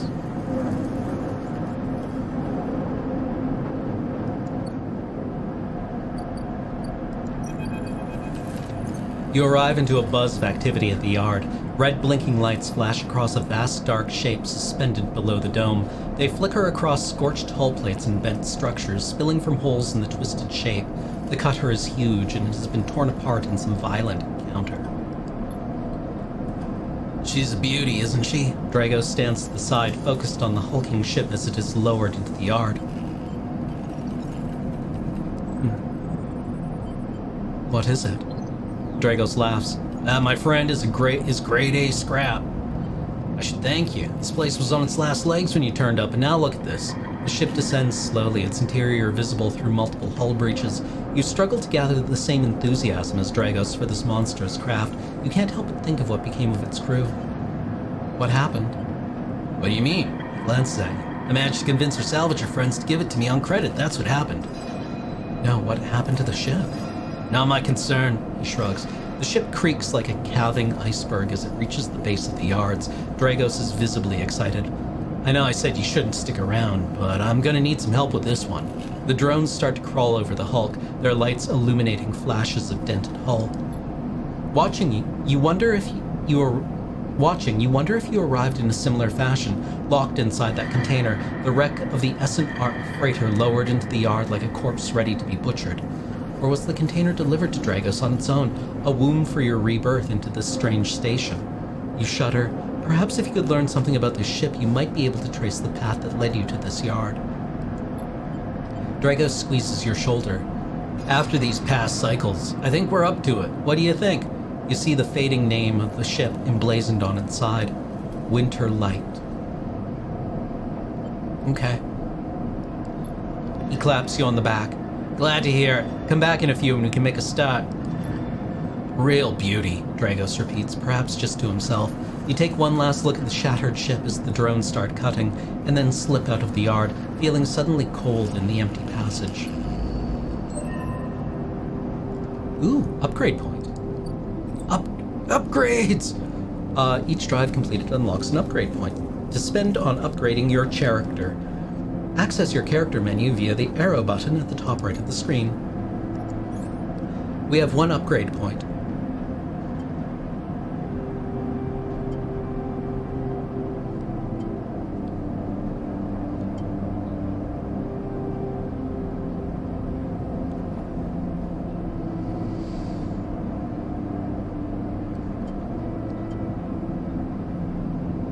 Oh, and then we can also just buy points of things, I think. Can't we?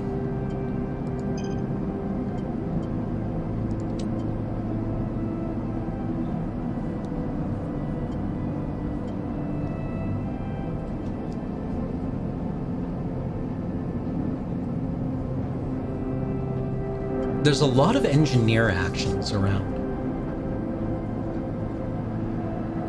And we will need scrap to build our, what is it, the Ortmind?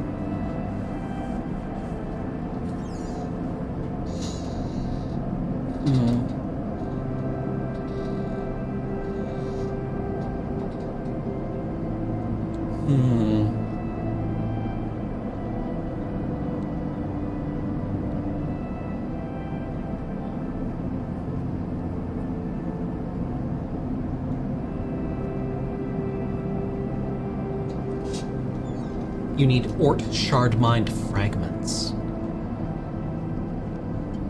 I mean, predictive reasoning also seems really interesting.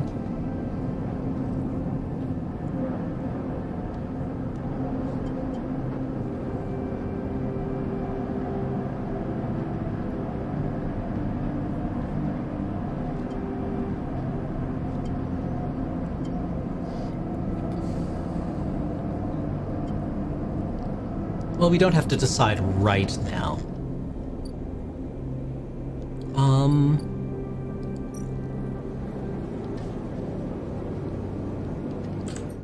Okay. Well, considering this gives 3 energy, maybe we can go and fuck around a little bit and see if we can get into any kind of trouble that might drain a bit of our energy, just so we get value. See, it wants 2 or 3.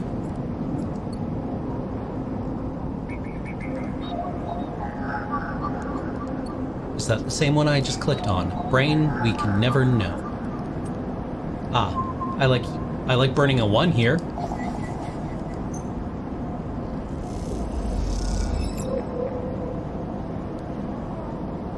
More Solheim data. A 3 or a 2.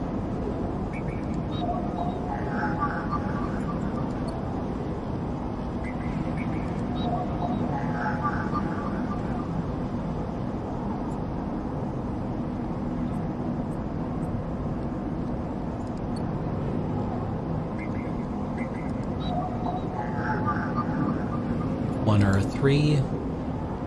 I would really like something to burn a 3 on that it would otherwise require a very high roll. You know?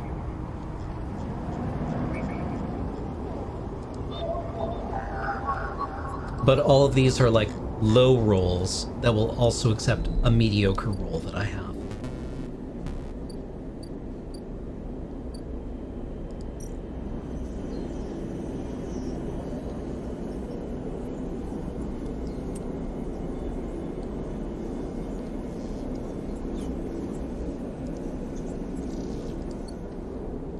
You know what? I kind of like buying a point of Intuit.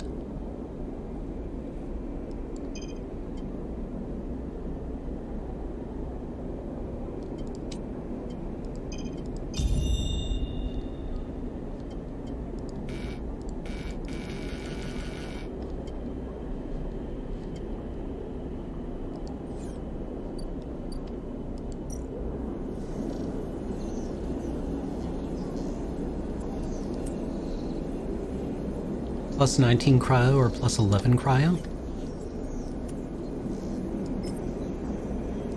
Well, 50-50. All right. Yeah, being able to re-roll my dice pool seems quite strong.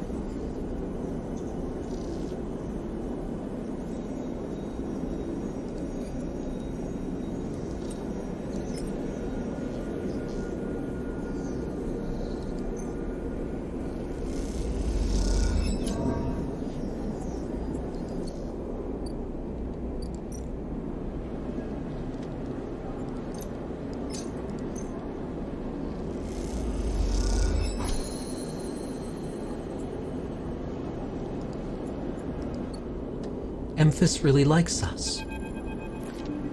Sleeper! Emphis calls out to you, a booming voice that echoes through the corridor. Tell me a story! He throws a handful of chopped mushrooms into his wok, the fire leaping up to meet the oil. I see you, cycle in, cycle out, but we never speak. Tell me a story. What kind? Any kind. He pauses to drizzle something from a plastic bottle into the wok. Well, one of yours. He looks up at you. Nothing stolen. You pause, the spice is rich in your nostrils, and you think of the kind of story you'd like to tell Emphis. You look at Emphis, the listener, and imagine he has heard it all before. Perhaps he would enjoy a strange story, something with some spice.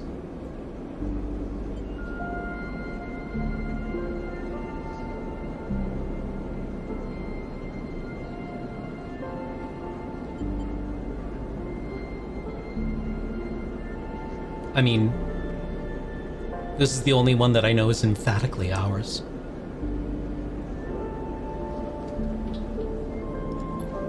All the sleepers you tell, Emphis, had dreams. Some were simple, memories left over from the emulation process that had become tangled up in their minds and would come out when they slept. It wasn't rare to hear a sleeper in the dorms scream or cry out in the night. But your dreams, those gray, skeletal after-images of systems and structures, of threads and patterns, weren't like the others. They weren't memories or nightmares. They were reflections of reality, distorted, yes, but somehow true. You learned back then to keep quiet about them, to let them flow through your mind like water. That was until now, until you arrived in this place. Now your dreams colonize your waking life. They slip behind your eyelids with every blink, and now you understand they aren't dreams at all, but some process of interfacing, of speaking, of living in another world that flows through this one like smoke through air. You tell him that you do not know if there is a reason for your dreams. Perhaps, you reason, it is just some side effect or particular quality of the frame you inhabit. But whatever it is a gift, and you hope to make use of it. Emphis finishes cooking and squints a little at you. Sleeper, he smiles, you are quite the storyteller. He eyes you, and you realize that he is trying to gauge how honest you have been in your story. Emphis passes you the meal he has cooked, and you take it gratefully. As you eat, he talks, a natural exchange. Thank you, Sleeper. He looks around at the emptying market. But my time is done for today, and I do not want to keep you longer, so I will make a proposal. He gestures to the plastic boxes of ingredients stacked behind his stall. These are good enough for most, but someone told me a story that made me think a couple of cycles ago. They said that across the gap in the Greenway, fresh mushrooms grow. Have you heard this? No. Neither had I, but I trust the one who told me. Emphis begins packing up his things. Can you bring me some? I cannot cross the gap, and I worry about leaving my things behind. He smiles. I'm sure a storyteller like you could handle the trip. I'll prepare them for you, and if you wish to tell it, the audience for another story. Okay.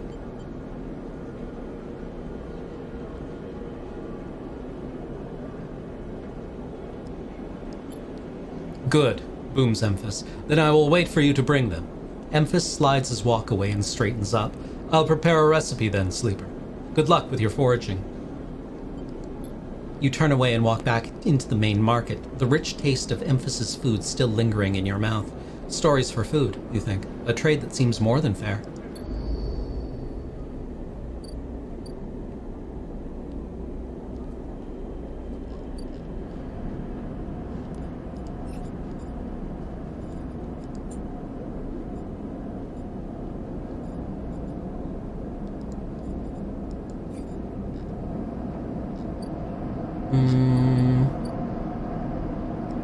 Well, we have more things to sell Fang. But maybe we can sell him more at once. He wants us to crack this place? Let's crack this place.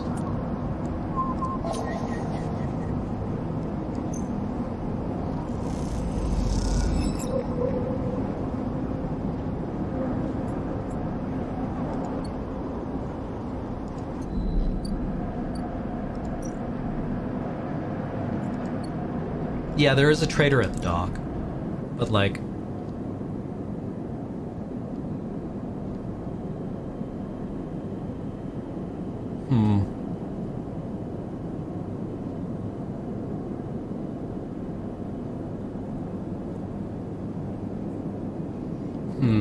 Well, it is time for another break, so why don't we take another break? I'll see you in 5-ish minutes, and then we'll be back. Yeah, it's dangerous work and we have low endurance, so I'd prefer to avoid being a stevedore, because we might get smushed. Alright, I'll be back in 5 minutes. See you shortly.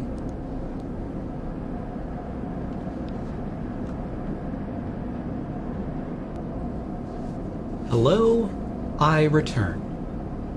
So, shall we rest? I think we should rest. Well, actually, no, we should sell stuff to Fang.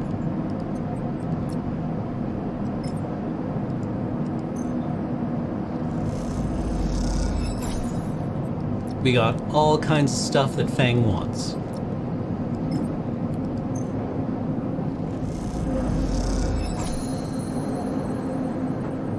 Action complete.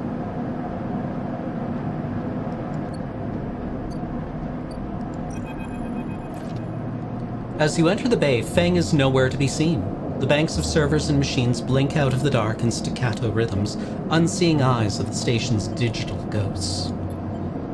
Shitheads, Fang's voice echoes from behind a stack, followed by the hammer of a fist on a metal casing. These snaky shitheads. Sleeper? That you, or am I in trouble? Fang's grinning head pops out from behind a stack. It's just the emulated consciousness I've been eager to see. Come back here. You pick your way between the thrumming stacks, trying not to trip on the loose bundles of cables that blanket the dark floor. Fang is sat in front of a set of monitors mounted to a stack. Tell me, Sleeper, what do you see here? Fang waves at a monitor to his side, glowing with pale lists of information. You lean in closer, looking for the links in the data. The tables seem to be filled with personal information, names, genders, dates, ID numbers, all the markers of institutional records. People. People, yes, but whose people?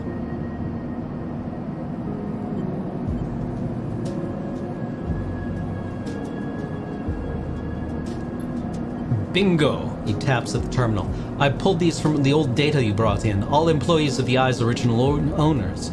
And he leans past you and scrolls down the list. This is a snaky shithead. He stabs at the screen with a finger. The name reads Hardin Hurst. Who's Hardin? That, says Fang, giving you a sideways look, is the thing. He drags a stool out beside him and motions for you to sit. There just so happens to be a Hardin Hurst in Haven Age. He waits for your reaction. Are you sure? Well, that's where you might be able to help me. Thang leans back in his chair. Just think about it. Decades ago, Hardin worked on the station as a... Thang leans across to look at the monitor. Senior Strategic Operations Executive. Thang raises his eyebrows at you. Our Hardin was keeping the money coming in for Solheim. He defined priority growth initiatives by making sure the extractors they contracted out to were hooked into a system that outsourced all the risk and kept the profit. Good old Hardin shuttled thousands of Palladium Rush workers into an infrastructure which meant that their cut of the work they did went straight back into Solheim. How do you know this? I grew up here, Sleep. This is my history. I am a child of the collapse. Thang turns back to his screen, staring hard at the strings of code flickering by. Before I was born, my parents were Solheim contractors. They ate in Solheim canteens, worked in Solheim ships. They breathed Solheim air and slept in Solheim beds. Thang's voice rises as he speaks, his hands fists on the terminal edge. And the work that paid for that existence, the cycles of hard extraction out in the belt, Solheim took their cut. This was a company town, so to speak, and my parents were just another in the long line of freelance contractors willing to risk their lives for a shot at anything other than poverty. Disposable. This guy, stabbing at Hardin once again with his finger, strategized all that, did all the sums, and then somehow, thousands of cycles later, is still going, still here, crawling in the walls like some shithead snake. He survived the revolution. But how? These guys, they were big time. There's a lot of money that can get you. There's a lot money can get you if you are a company man. Thang relaxes a little, but how is Hardin still kicking? I really don't know. He turns to you and smiles. So we are going to go find out.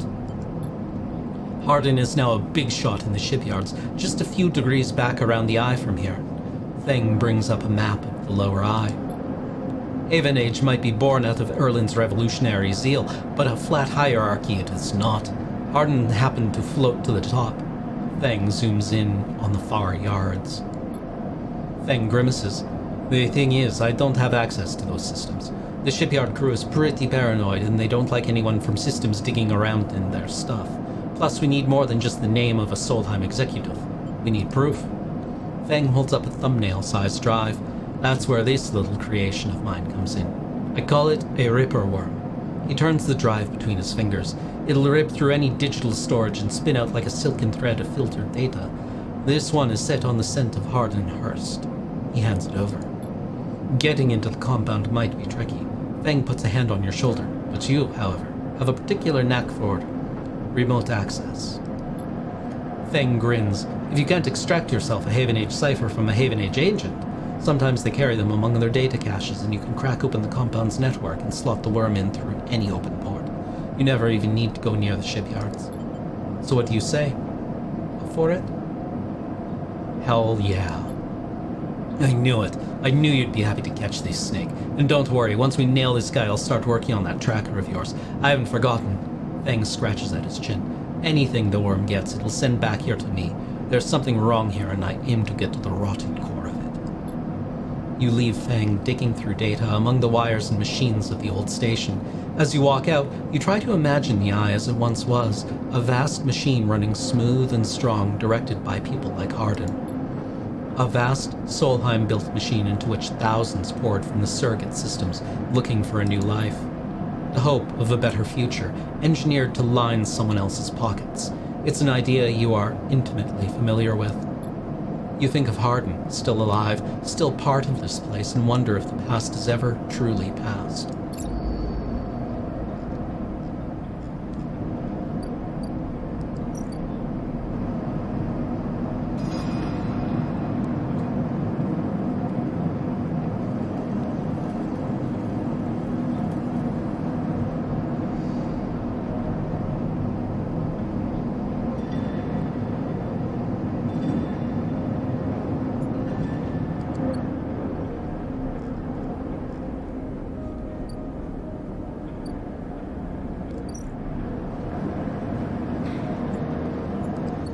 Well, let's buy ourselves a drink.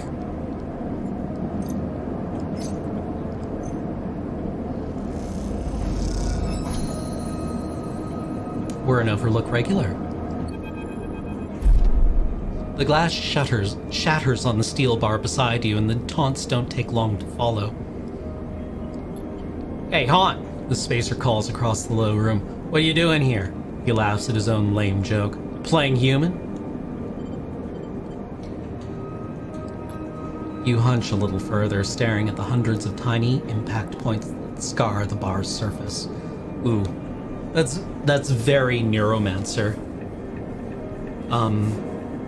Near the beginning of Neuromancer, Case is in a cafe, and he's on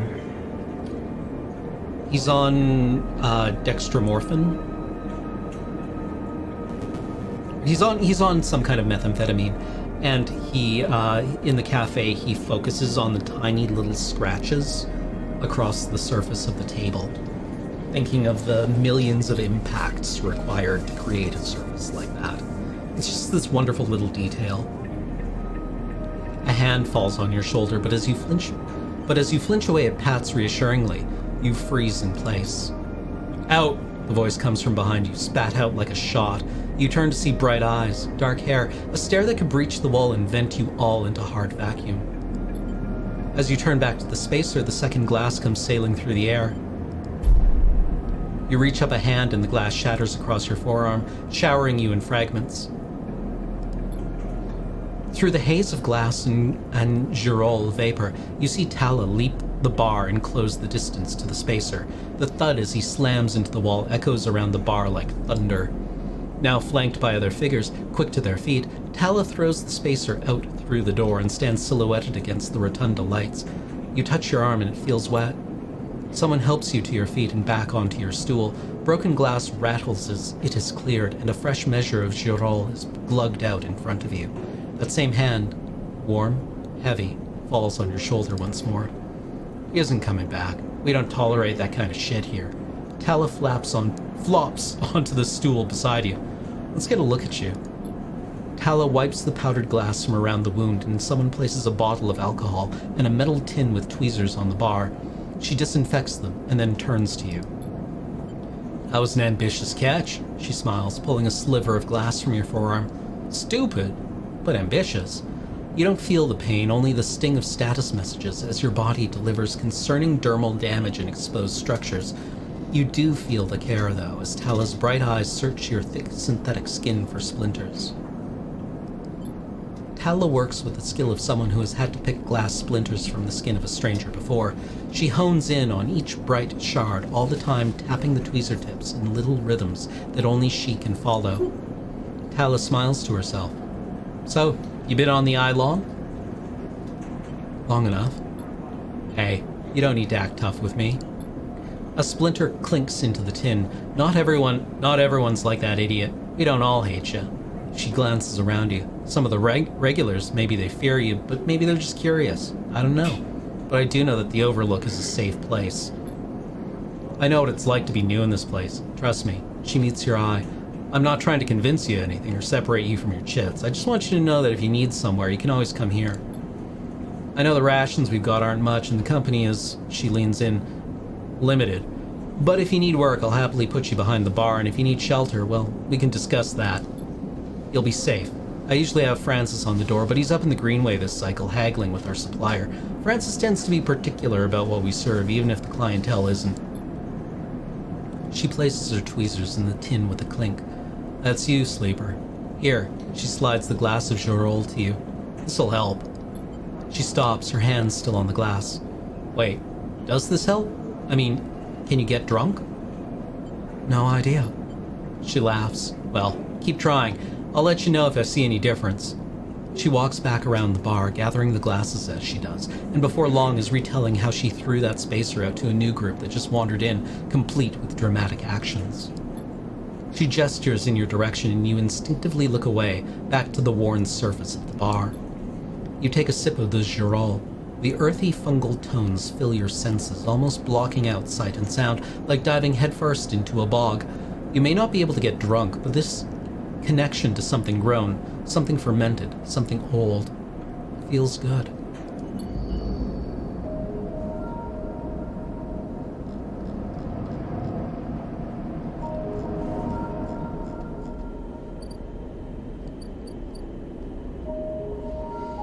Well, we've got no more dice. Let's just see what this works, what this looks like.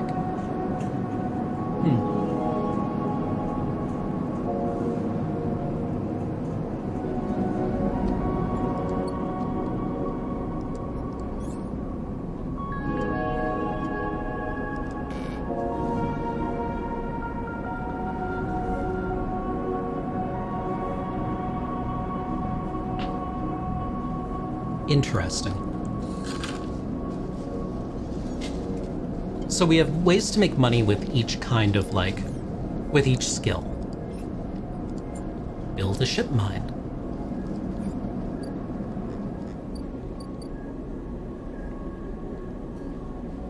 How do we build a ship mine? Gain access to the Ort Fabricator. Okay.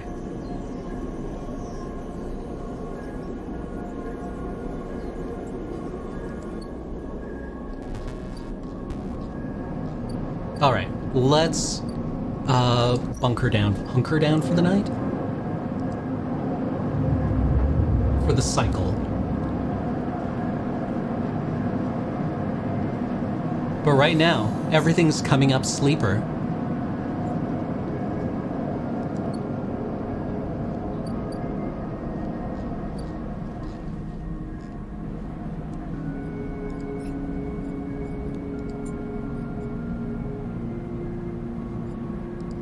Let's find a Haven Age.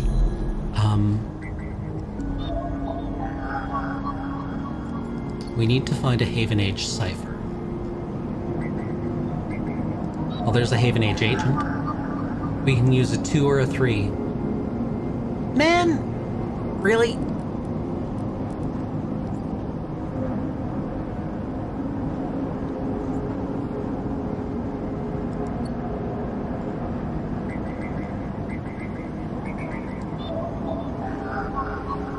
A 2 or a... Oh, well, we have a 3. Okay.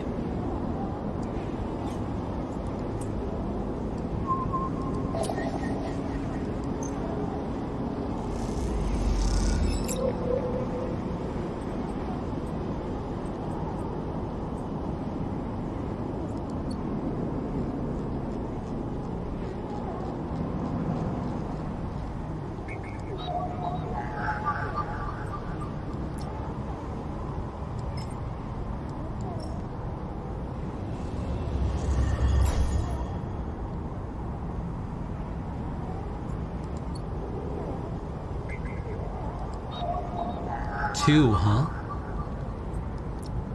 Get the Ripper Worm in.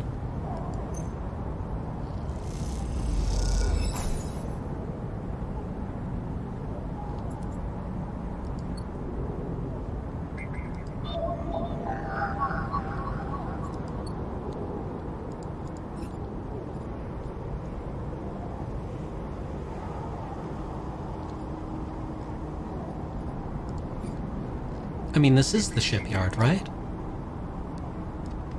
I thought we hacked the shipyard already.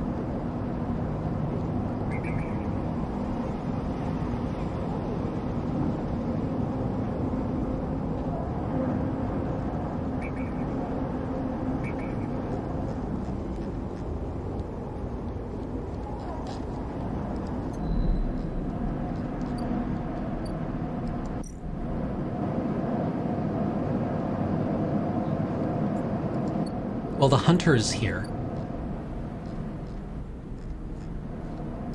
Oh, wait. That's just our next interaction with the hunter. Okay, that's fine.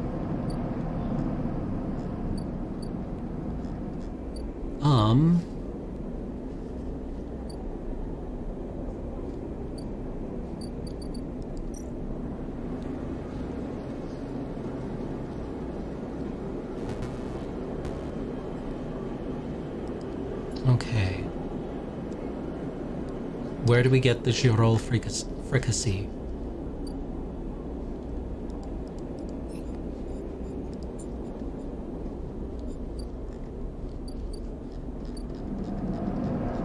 You said it was out past one of these places, right?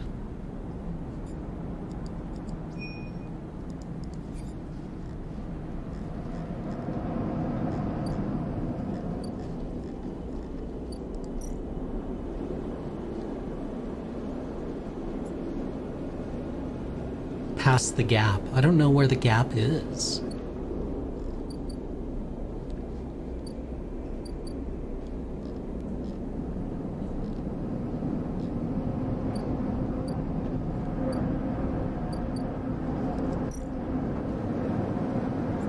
Huh, it's at the mall? Womp womp.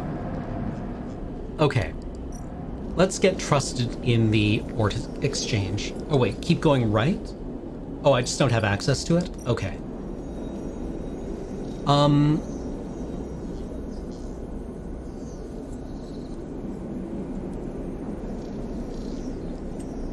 mean, getting 2 successes here sounds good.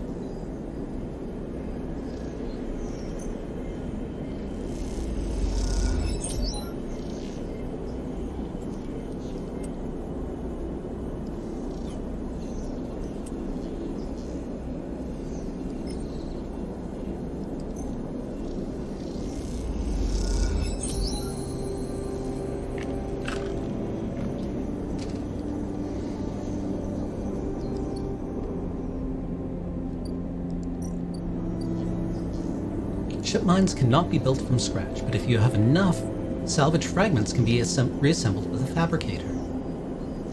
Okay, we need ship mine fragments.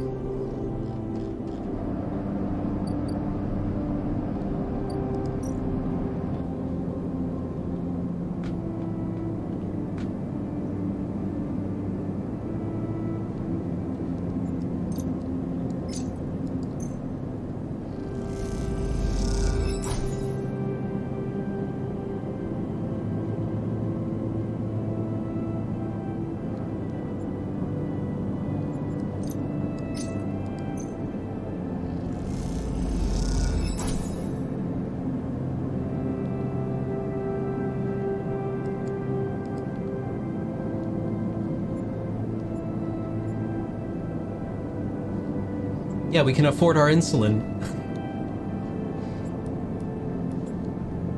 Well, we've got 1 fragment. We don't need our insulin just yet. We can keep working for a little while longer.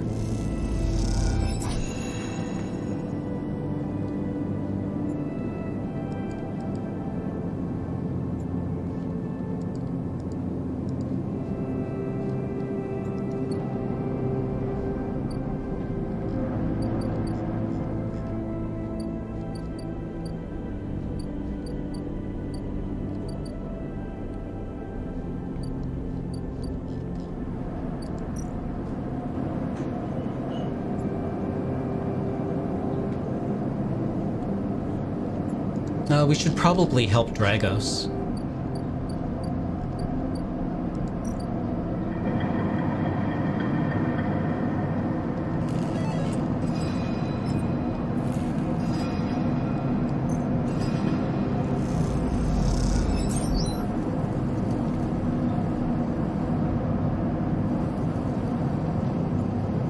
Oh, this gives us scrap too. Nice. Okay, off into it. Cool.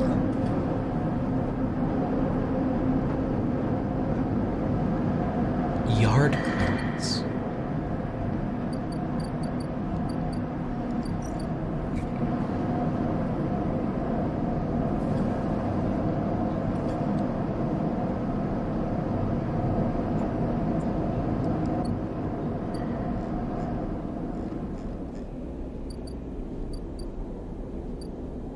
Well, we want to keep our full load of dice.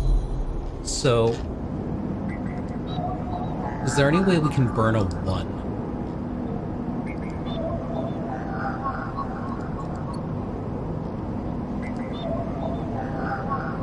Oh, perfect.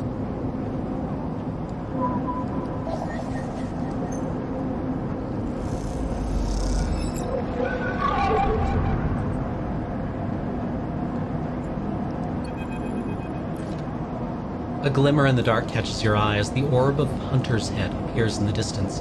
It is looking for you. Hide! You slip down into the ghostly structures of the eye, a feeling like passing through a cloud as their data structures deform and reform around you. Another glimmer catches your eye, closer now, that roving orb wreathed in tentacles. It flickers, jumps once, twice, and then it is here, Hunter is here. Entity, submit to inquiry. Hunter reaches for you in that unpleasantly familiar way, its waving threads creating a cage. You push against the threads as they close in, becoming frenzied as you push them aside. You are caught by whipping tendrils and feel them pulling you away from the anchor of your body. You push through, clearing the threads. Entity, hold for processing, comes the scream from behind, but you are already gliding away back to your anchor, your body. You awake, dizzy, distorted, but safe.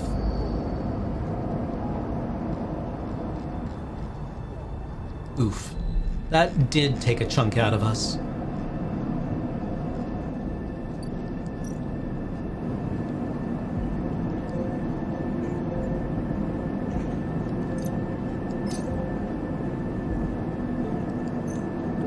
Is this 2 energy? I hope this is 2 energy. It is. Good.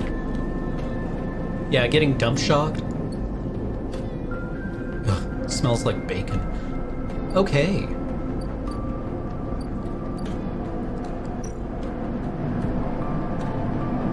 Well, we've got 3 more cycles before Feng is able to crack the tracking.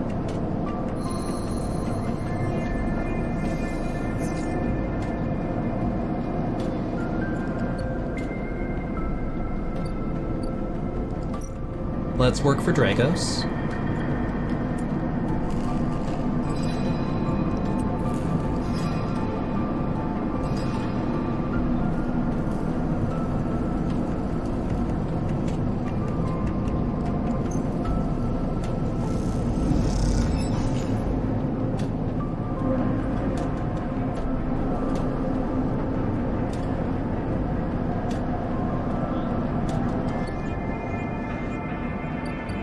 Wait, can we get scrap? See, this is supposed to progress both Winterlight and Yard clearance, but it's only progressing Winterlight.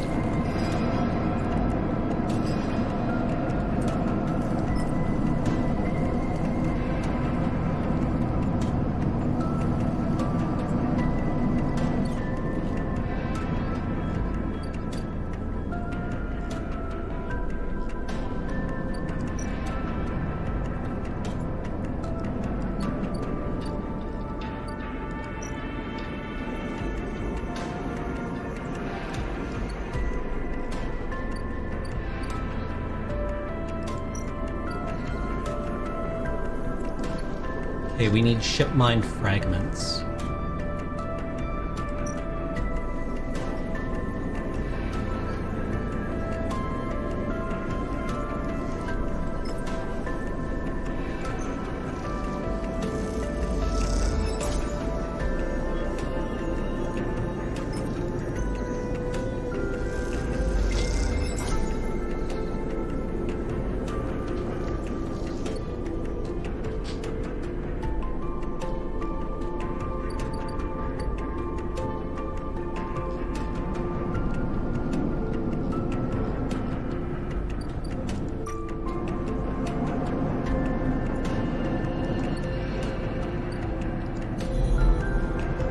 Anyone we can rob?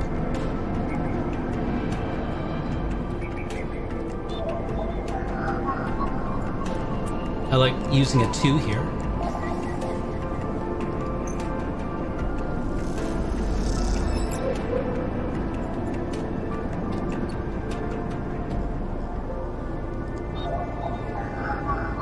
A 1 or a 3? Well, we can certainly use a 1.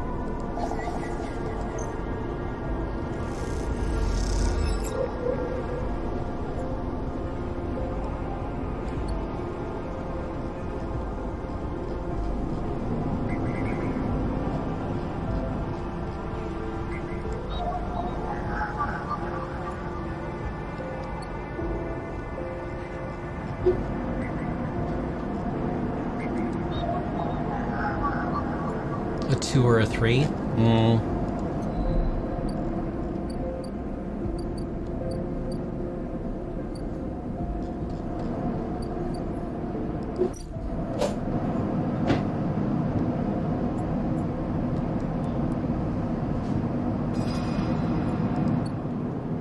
Could use some money.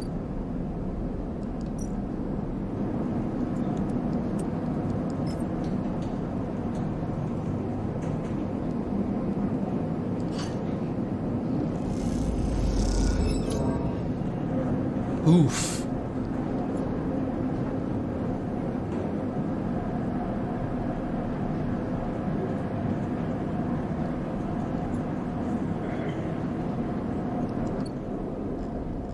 Well, let's get some fungus.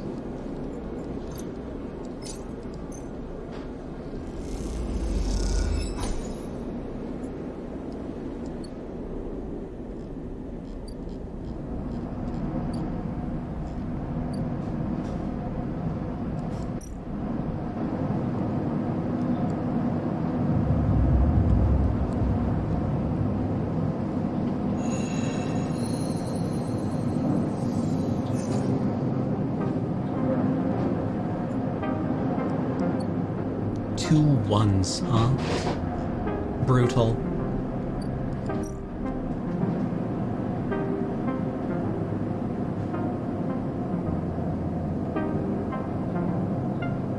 $60 for a ship mind.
Another upgrade point.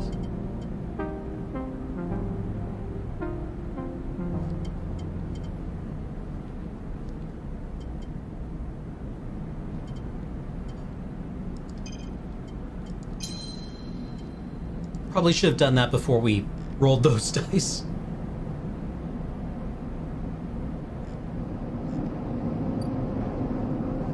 Well, let's see if there's anywhere we can dump a 1. Not there.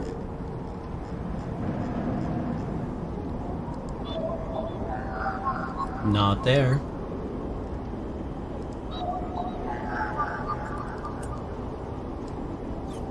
Another Yatagan agent.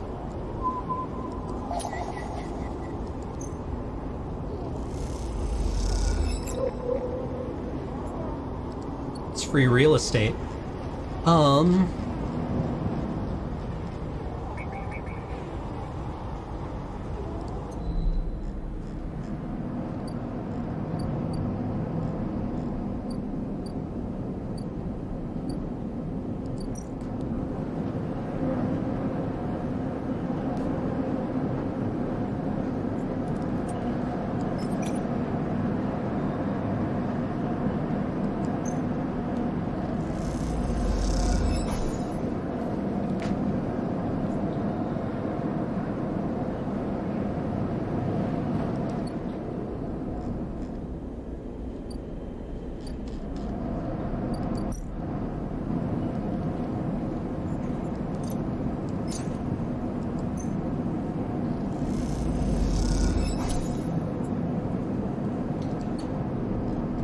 Actually, can we fence things to Feng?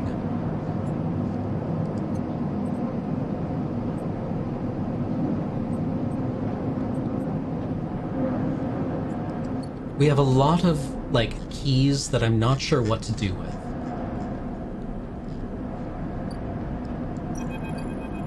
Stranded mercenary. Hey, you, wanna earn a chit? Ankita stands beside a huge pile of tied-together hull plates. She stretches out her back, her shoulders bulging beneath her flight suit. Sure. You cross the docking concourse as she begins to split the plating into 2 bundles. What is it with this place? She asks. She lashes the massive plates together. Everyone wants their cut. She straightens up to an imposing height, her armor plates creaking, and looks up at you. Looks you up and down. Don't try anything, all right? She taps the butt of her sidearm. I don't want to have to put anyone else down today. Anyone else? She shrugs. What can I say? My temper's a little short lately. Ankita hoists one bundle of plating onto her shoulder. Come on then, enough chat. You've got to earn that shit. You struggle to shoulder the plates, but you do eventually. Ankita gives you a look. Ship's this way. And she sets off down a gantry at an impressive speed. As you catch up to her, she turns down a passage, pushing through a small crowd of stevedores. What is all this for? Oh, this? She nods at the plates on her back. I'm building a treehouse. She gives you another of her looks. It's for the ambergris, that cutter you might have seen sitting silent out there. She rapidly turns another corner as you trail behind. She got cut up pretty bad on our last job and I had to moor up here for a spell. But since then it's only gotten worse. Someone got it in and sliced the core from our ship mine, so now she's gone dark. She shifts the panels on her shoulder. The upshot is that I'm short one ship mind with a ton of repairs to do, and the rest of the crew signed off the moment they got wind I'd been stranded. So yeah, it's been a time. Anything I can do to help? I don't know. Got a ship mine tucked away on that frame of yours? For a moment, you aren't sure if she's serious. Ankita swings the plates from her back, almost knocking you over in the process. Oh, this is me. She hauls the second bundle off your shoulder. You're the first person I met here who might actually be considered helpful. She pauses, chewing her bottom lip. Look, you want to help? Come see me. I need a hand putting amber back together, and you don't seem like the type to try anything stupid. She passes the bundles of plates through the ambergris's outer lock and then turns back. Just don't go spreading all this around. Ankita throws you a couple of chits. Consider it a bonus for not trying to grift me. A stevedore is someone who works at dock, Omdorostrix. They're dockyard labor, loading and unloading ships. She gives you a parting nod and ducks through the doorway. All right, get out of here, she calls back, and then the lock slams shut. I literally have...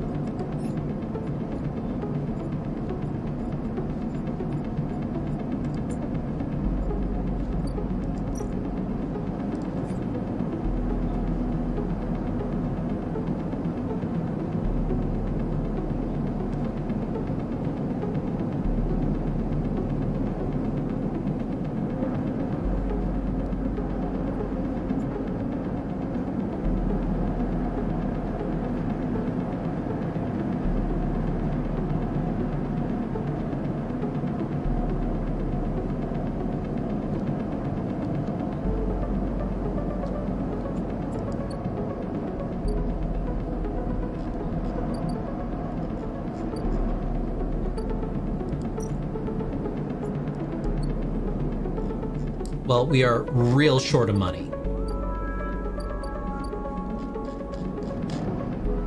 Well, we have a ship mind. We made a friend.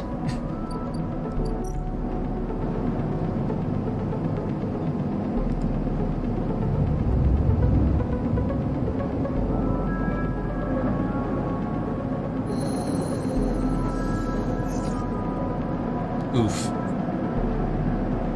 Okay, we've got to start getting money to buy our, thinger. But Feng wants to talk. As you arrive, Feng comes striding towards you, taking you by surprise. Let's go, sleeper. He puts a hand on your shoulder and turns you back the way you came. Follow his lead. He steps into the passageway, guiding you downring toward the shipyard. Sorry for the hurry, but we have something of an opportunity. That data you ripped. Well done, by the way, he grins. Tells me Hardin is making a rare inspection of the sidereal horizon this cycle. It's the perfect chance to confront him outside of that compound he hides in. Feng takes a sharp turn on a dimly lit side passage. Confront him? That's right, you'd see the perfect time. Fang slows and slips into a dark service tunnel where, somewhere in the black, a water pipe drips. It's him, Sleeper, the same Harden Hurst. Our worm ripped out decades of records that mention him by name, an entire trail of documentation from the first days of the Solheim collapse until now. He rolled out the whole thing, slipped into Haven Age when it first broke off from the Union. He paces in the tunnel, a hand rubbing at the back of his head. I need you to understand something about Solheim, Sleeper. I don't know what you know about the collapse, but it wasn't as instant as it sounds. It wasn't like Solheim was here running the station one day and the next Erlin's Union took power. Back then, Solheim knew this place was slipping away from them. As the Palladium market collapsed, they tried to keep the contractors here working. The pay got smaller, the costs higher. People like my parents were forced to work non-stop just to keep a berth on the station and water in their tanks. Solheim squeezed every last worker until the mistakes, the accidents were coming in non-stop, and as new waves of contractors came in desperate to work, Solheim welcomed them, taking bribes instead of checking pilot licenses.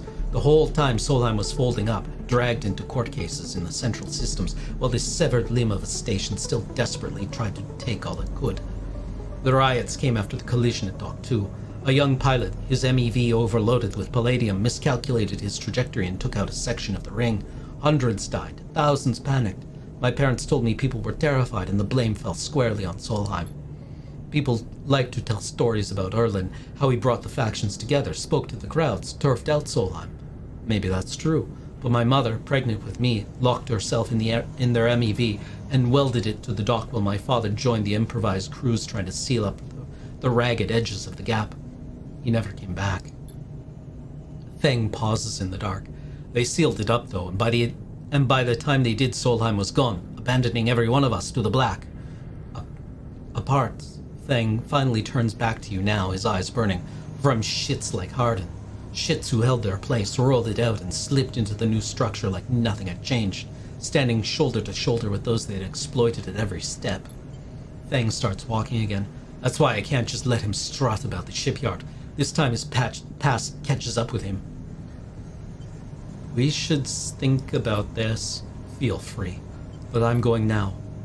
Fang rejoins the main passageway, which is now wide and glass-roofed. Through the ceilings you can see ships in mid-construction, their flanks lit by the flashes of plasma torches. The entrance to the shipyard is ahead. This is crazy. Fang turns to look at you. Don't come then. I won't force you. You stand across from each other in the corridor. What is it then, Sleeper? Coming or not? I'm coming. Fang grins. If Fang dies, we get hunted. Let's go show this shithead some consequences. He strides towards the shipyard entrance and pushes through the doors. A web of corridors lead through the complex, snatches of the construction bays always appearing through windows. Ships are suspended like whale corpses, skeletal, imposing. Fang seems to know exactly where he is going, and before long you cross into a huge dry dock locked to one side of the sidereal horizon. A network of platforms and scaffolding cling to the ship's hull, filled with workers and equipment. The sound is stretched out by the vast space so that the welding, cutting, and sealing seems to come from everywhere at once. Both you and Fang spot them at the same time, a group walking slowly across a gantry, and at the front, two men, one gesturing toward the ship, and the other, stick-thin, cleanly dressed, with a shock of gray hair. Harden. You and Fang say his name in unison, and Fang sets off for the staircase to the gantry, with you following behind. As you come closer to the same level, the group is passing closer, the foreman gesturing to the work being done throughout the dock, and Harden nodding along. Harden Hurst! Fang shouts out across the noise, taking you by surprise. His voice bounces and comes back in a rippling echo. The figures turn. Yes? Harden asks quizzically, raising an eyebrow. He glances between you and Fang, and you see his gaze linger on your body, unsure of why a sleeper might be in this place. You are a traitor, Harden, a Solheim executive who tried to hide here among its victims. Fang's voice is steady, strong. You stand for everything the Eye was rebuilt in the shadow of, against everything Erlin stood for, everything Haven Age stands for. You have no place on this station. For a moment, stillness descends on the group as if everyone was held in place by the rattle of construction. Harden laughs. Well, good to meet you too. He glances around at those around him. Some are smiling, others nervous. "You're from the systems branch, are you not?" asks Hardin, inspecting Feng's clothing. Feng turns to the foreman. "You need to call your security. This man is a corporate agent." The foreman glances between Feng and Hardin, his hands drumming at his sides. Hardin leads toward him and says something inaudible. The foreman nods. "It's true." As he begins speaking, Hardin turns his attention to you. "And what would a sleeper know about that? You accuse me of being a corporate agent? What are you if not exactly that?" He looks around at the group who are already eyeing you with suspicion. "You are a product of Essen Arp. You have no place in a Haven Age shipyard. Who knows what signals you are sending back to your makers?" A group murmur of approval runs through the group. Feng holds up a stick of memory. "You guessed right. I am systems, and I have records that link you directly to Solheim. One right here." He turns to the foreman again. "So once again, I am asking you to take this man into the custody of the shipyard." The foreman remains still. Hardin's voice is calm, measured. "If you have such data, why hasn't it been submitted at a members' meeting for proper review?" He shakes his head. "I have nothing to hide, unlike a man who does not announce his name, who enters my shipyard with corporate property in tow, and tries to turn my own men against me." You hear it now, the echoing sound of boots on walkways coming from all angles at once, and then settling behind you. "Please," says Hardin, "submit the data through the correct channels, then we can talk. For now, however, you must leave." He gestures behind you to the security detail, their hands on boxy black sidearms at their sides. Feng spits. "Hardin, you shithead. You can't wriggle out of this one." A security officer draws their weapon and levels it. Feng turns and stares him down. You look at Feng. He shakes his head and puts a hand on your shoulder. "Let's go," says Feng, and he pushes his way through security, heading back down the walkway. Once security has walked you out of the shipyard and nudged you back into the corridor, Feng picks up pace. You try to keep up as he slips into the shadows of an entrance. Feng is grinning ear to ear. "You know, Sleeper, sometimes people are exactly how you expect them to be." Something pings in his pocket and he takes it out. On the slate, a web of connections starts drawing itself out, stretching to a set of points around the ring. "Got him," mutters Feng. "What's going on?" Hardin is doing what any snaky shithead always does, calling his friends. We are tracking his outgoing messages. Feng's grin looks ghostly in the uplight of his screen. The old ways are the best. Spook them good enough and they'll give the game away. He jabs at the slate and you see the web is being drawn over a map of the rings, lines bouncing from point to point. All these dots? They are Hardin's buddies, the ones he is messaging right now, and we are going to find them all. That was on purpose? Of course. Hardin isn't working alone. We need the full set or nothing. Feng glances around and slips the slate back into his pocket. We better split now for Sleeper, but this is exactly what we need. Good hunting. With a pat on your shoulder, Feng drifts away, back into the flow of people around the shipyard entrance. You watch him go, unsure whether to be angry or impressed. Upgrade point. Alright, let's call it here for this week.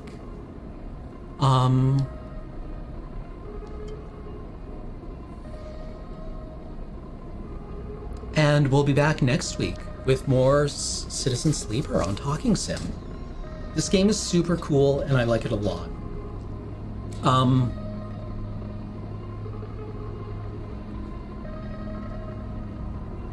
I love the idea of this society being built in the aftermath of corporate capitalist ruin and being unable to shake the residual structure it's built upon.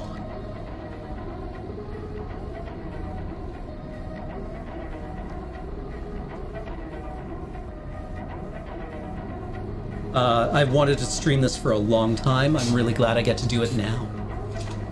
I love this so far. The writing is great, the world building is fantastic, I love the art, and the system is decent. It's decent.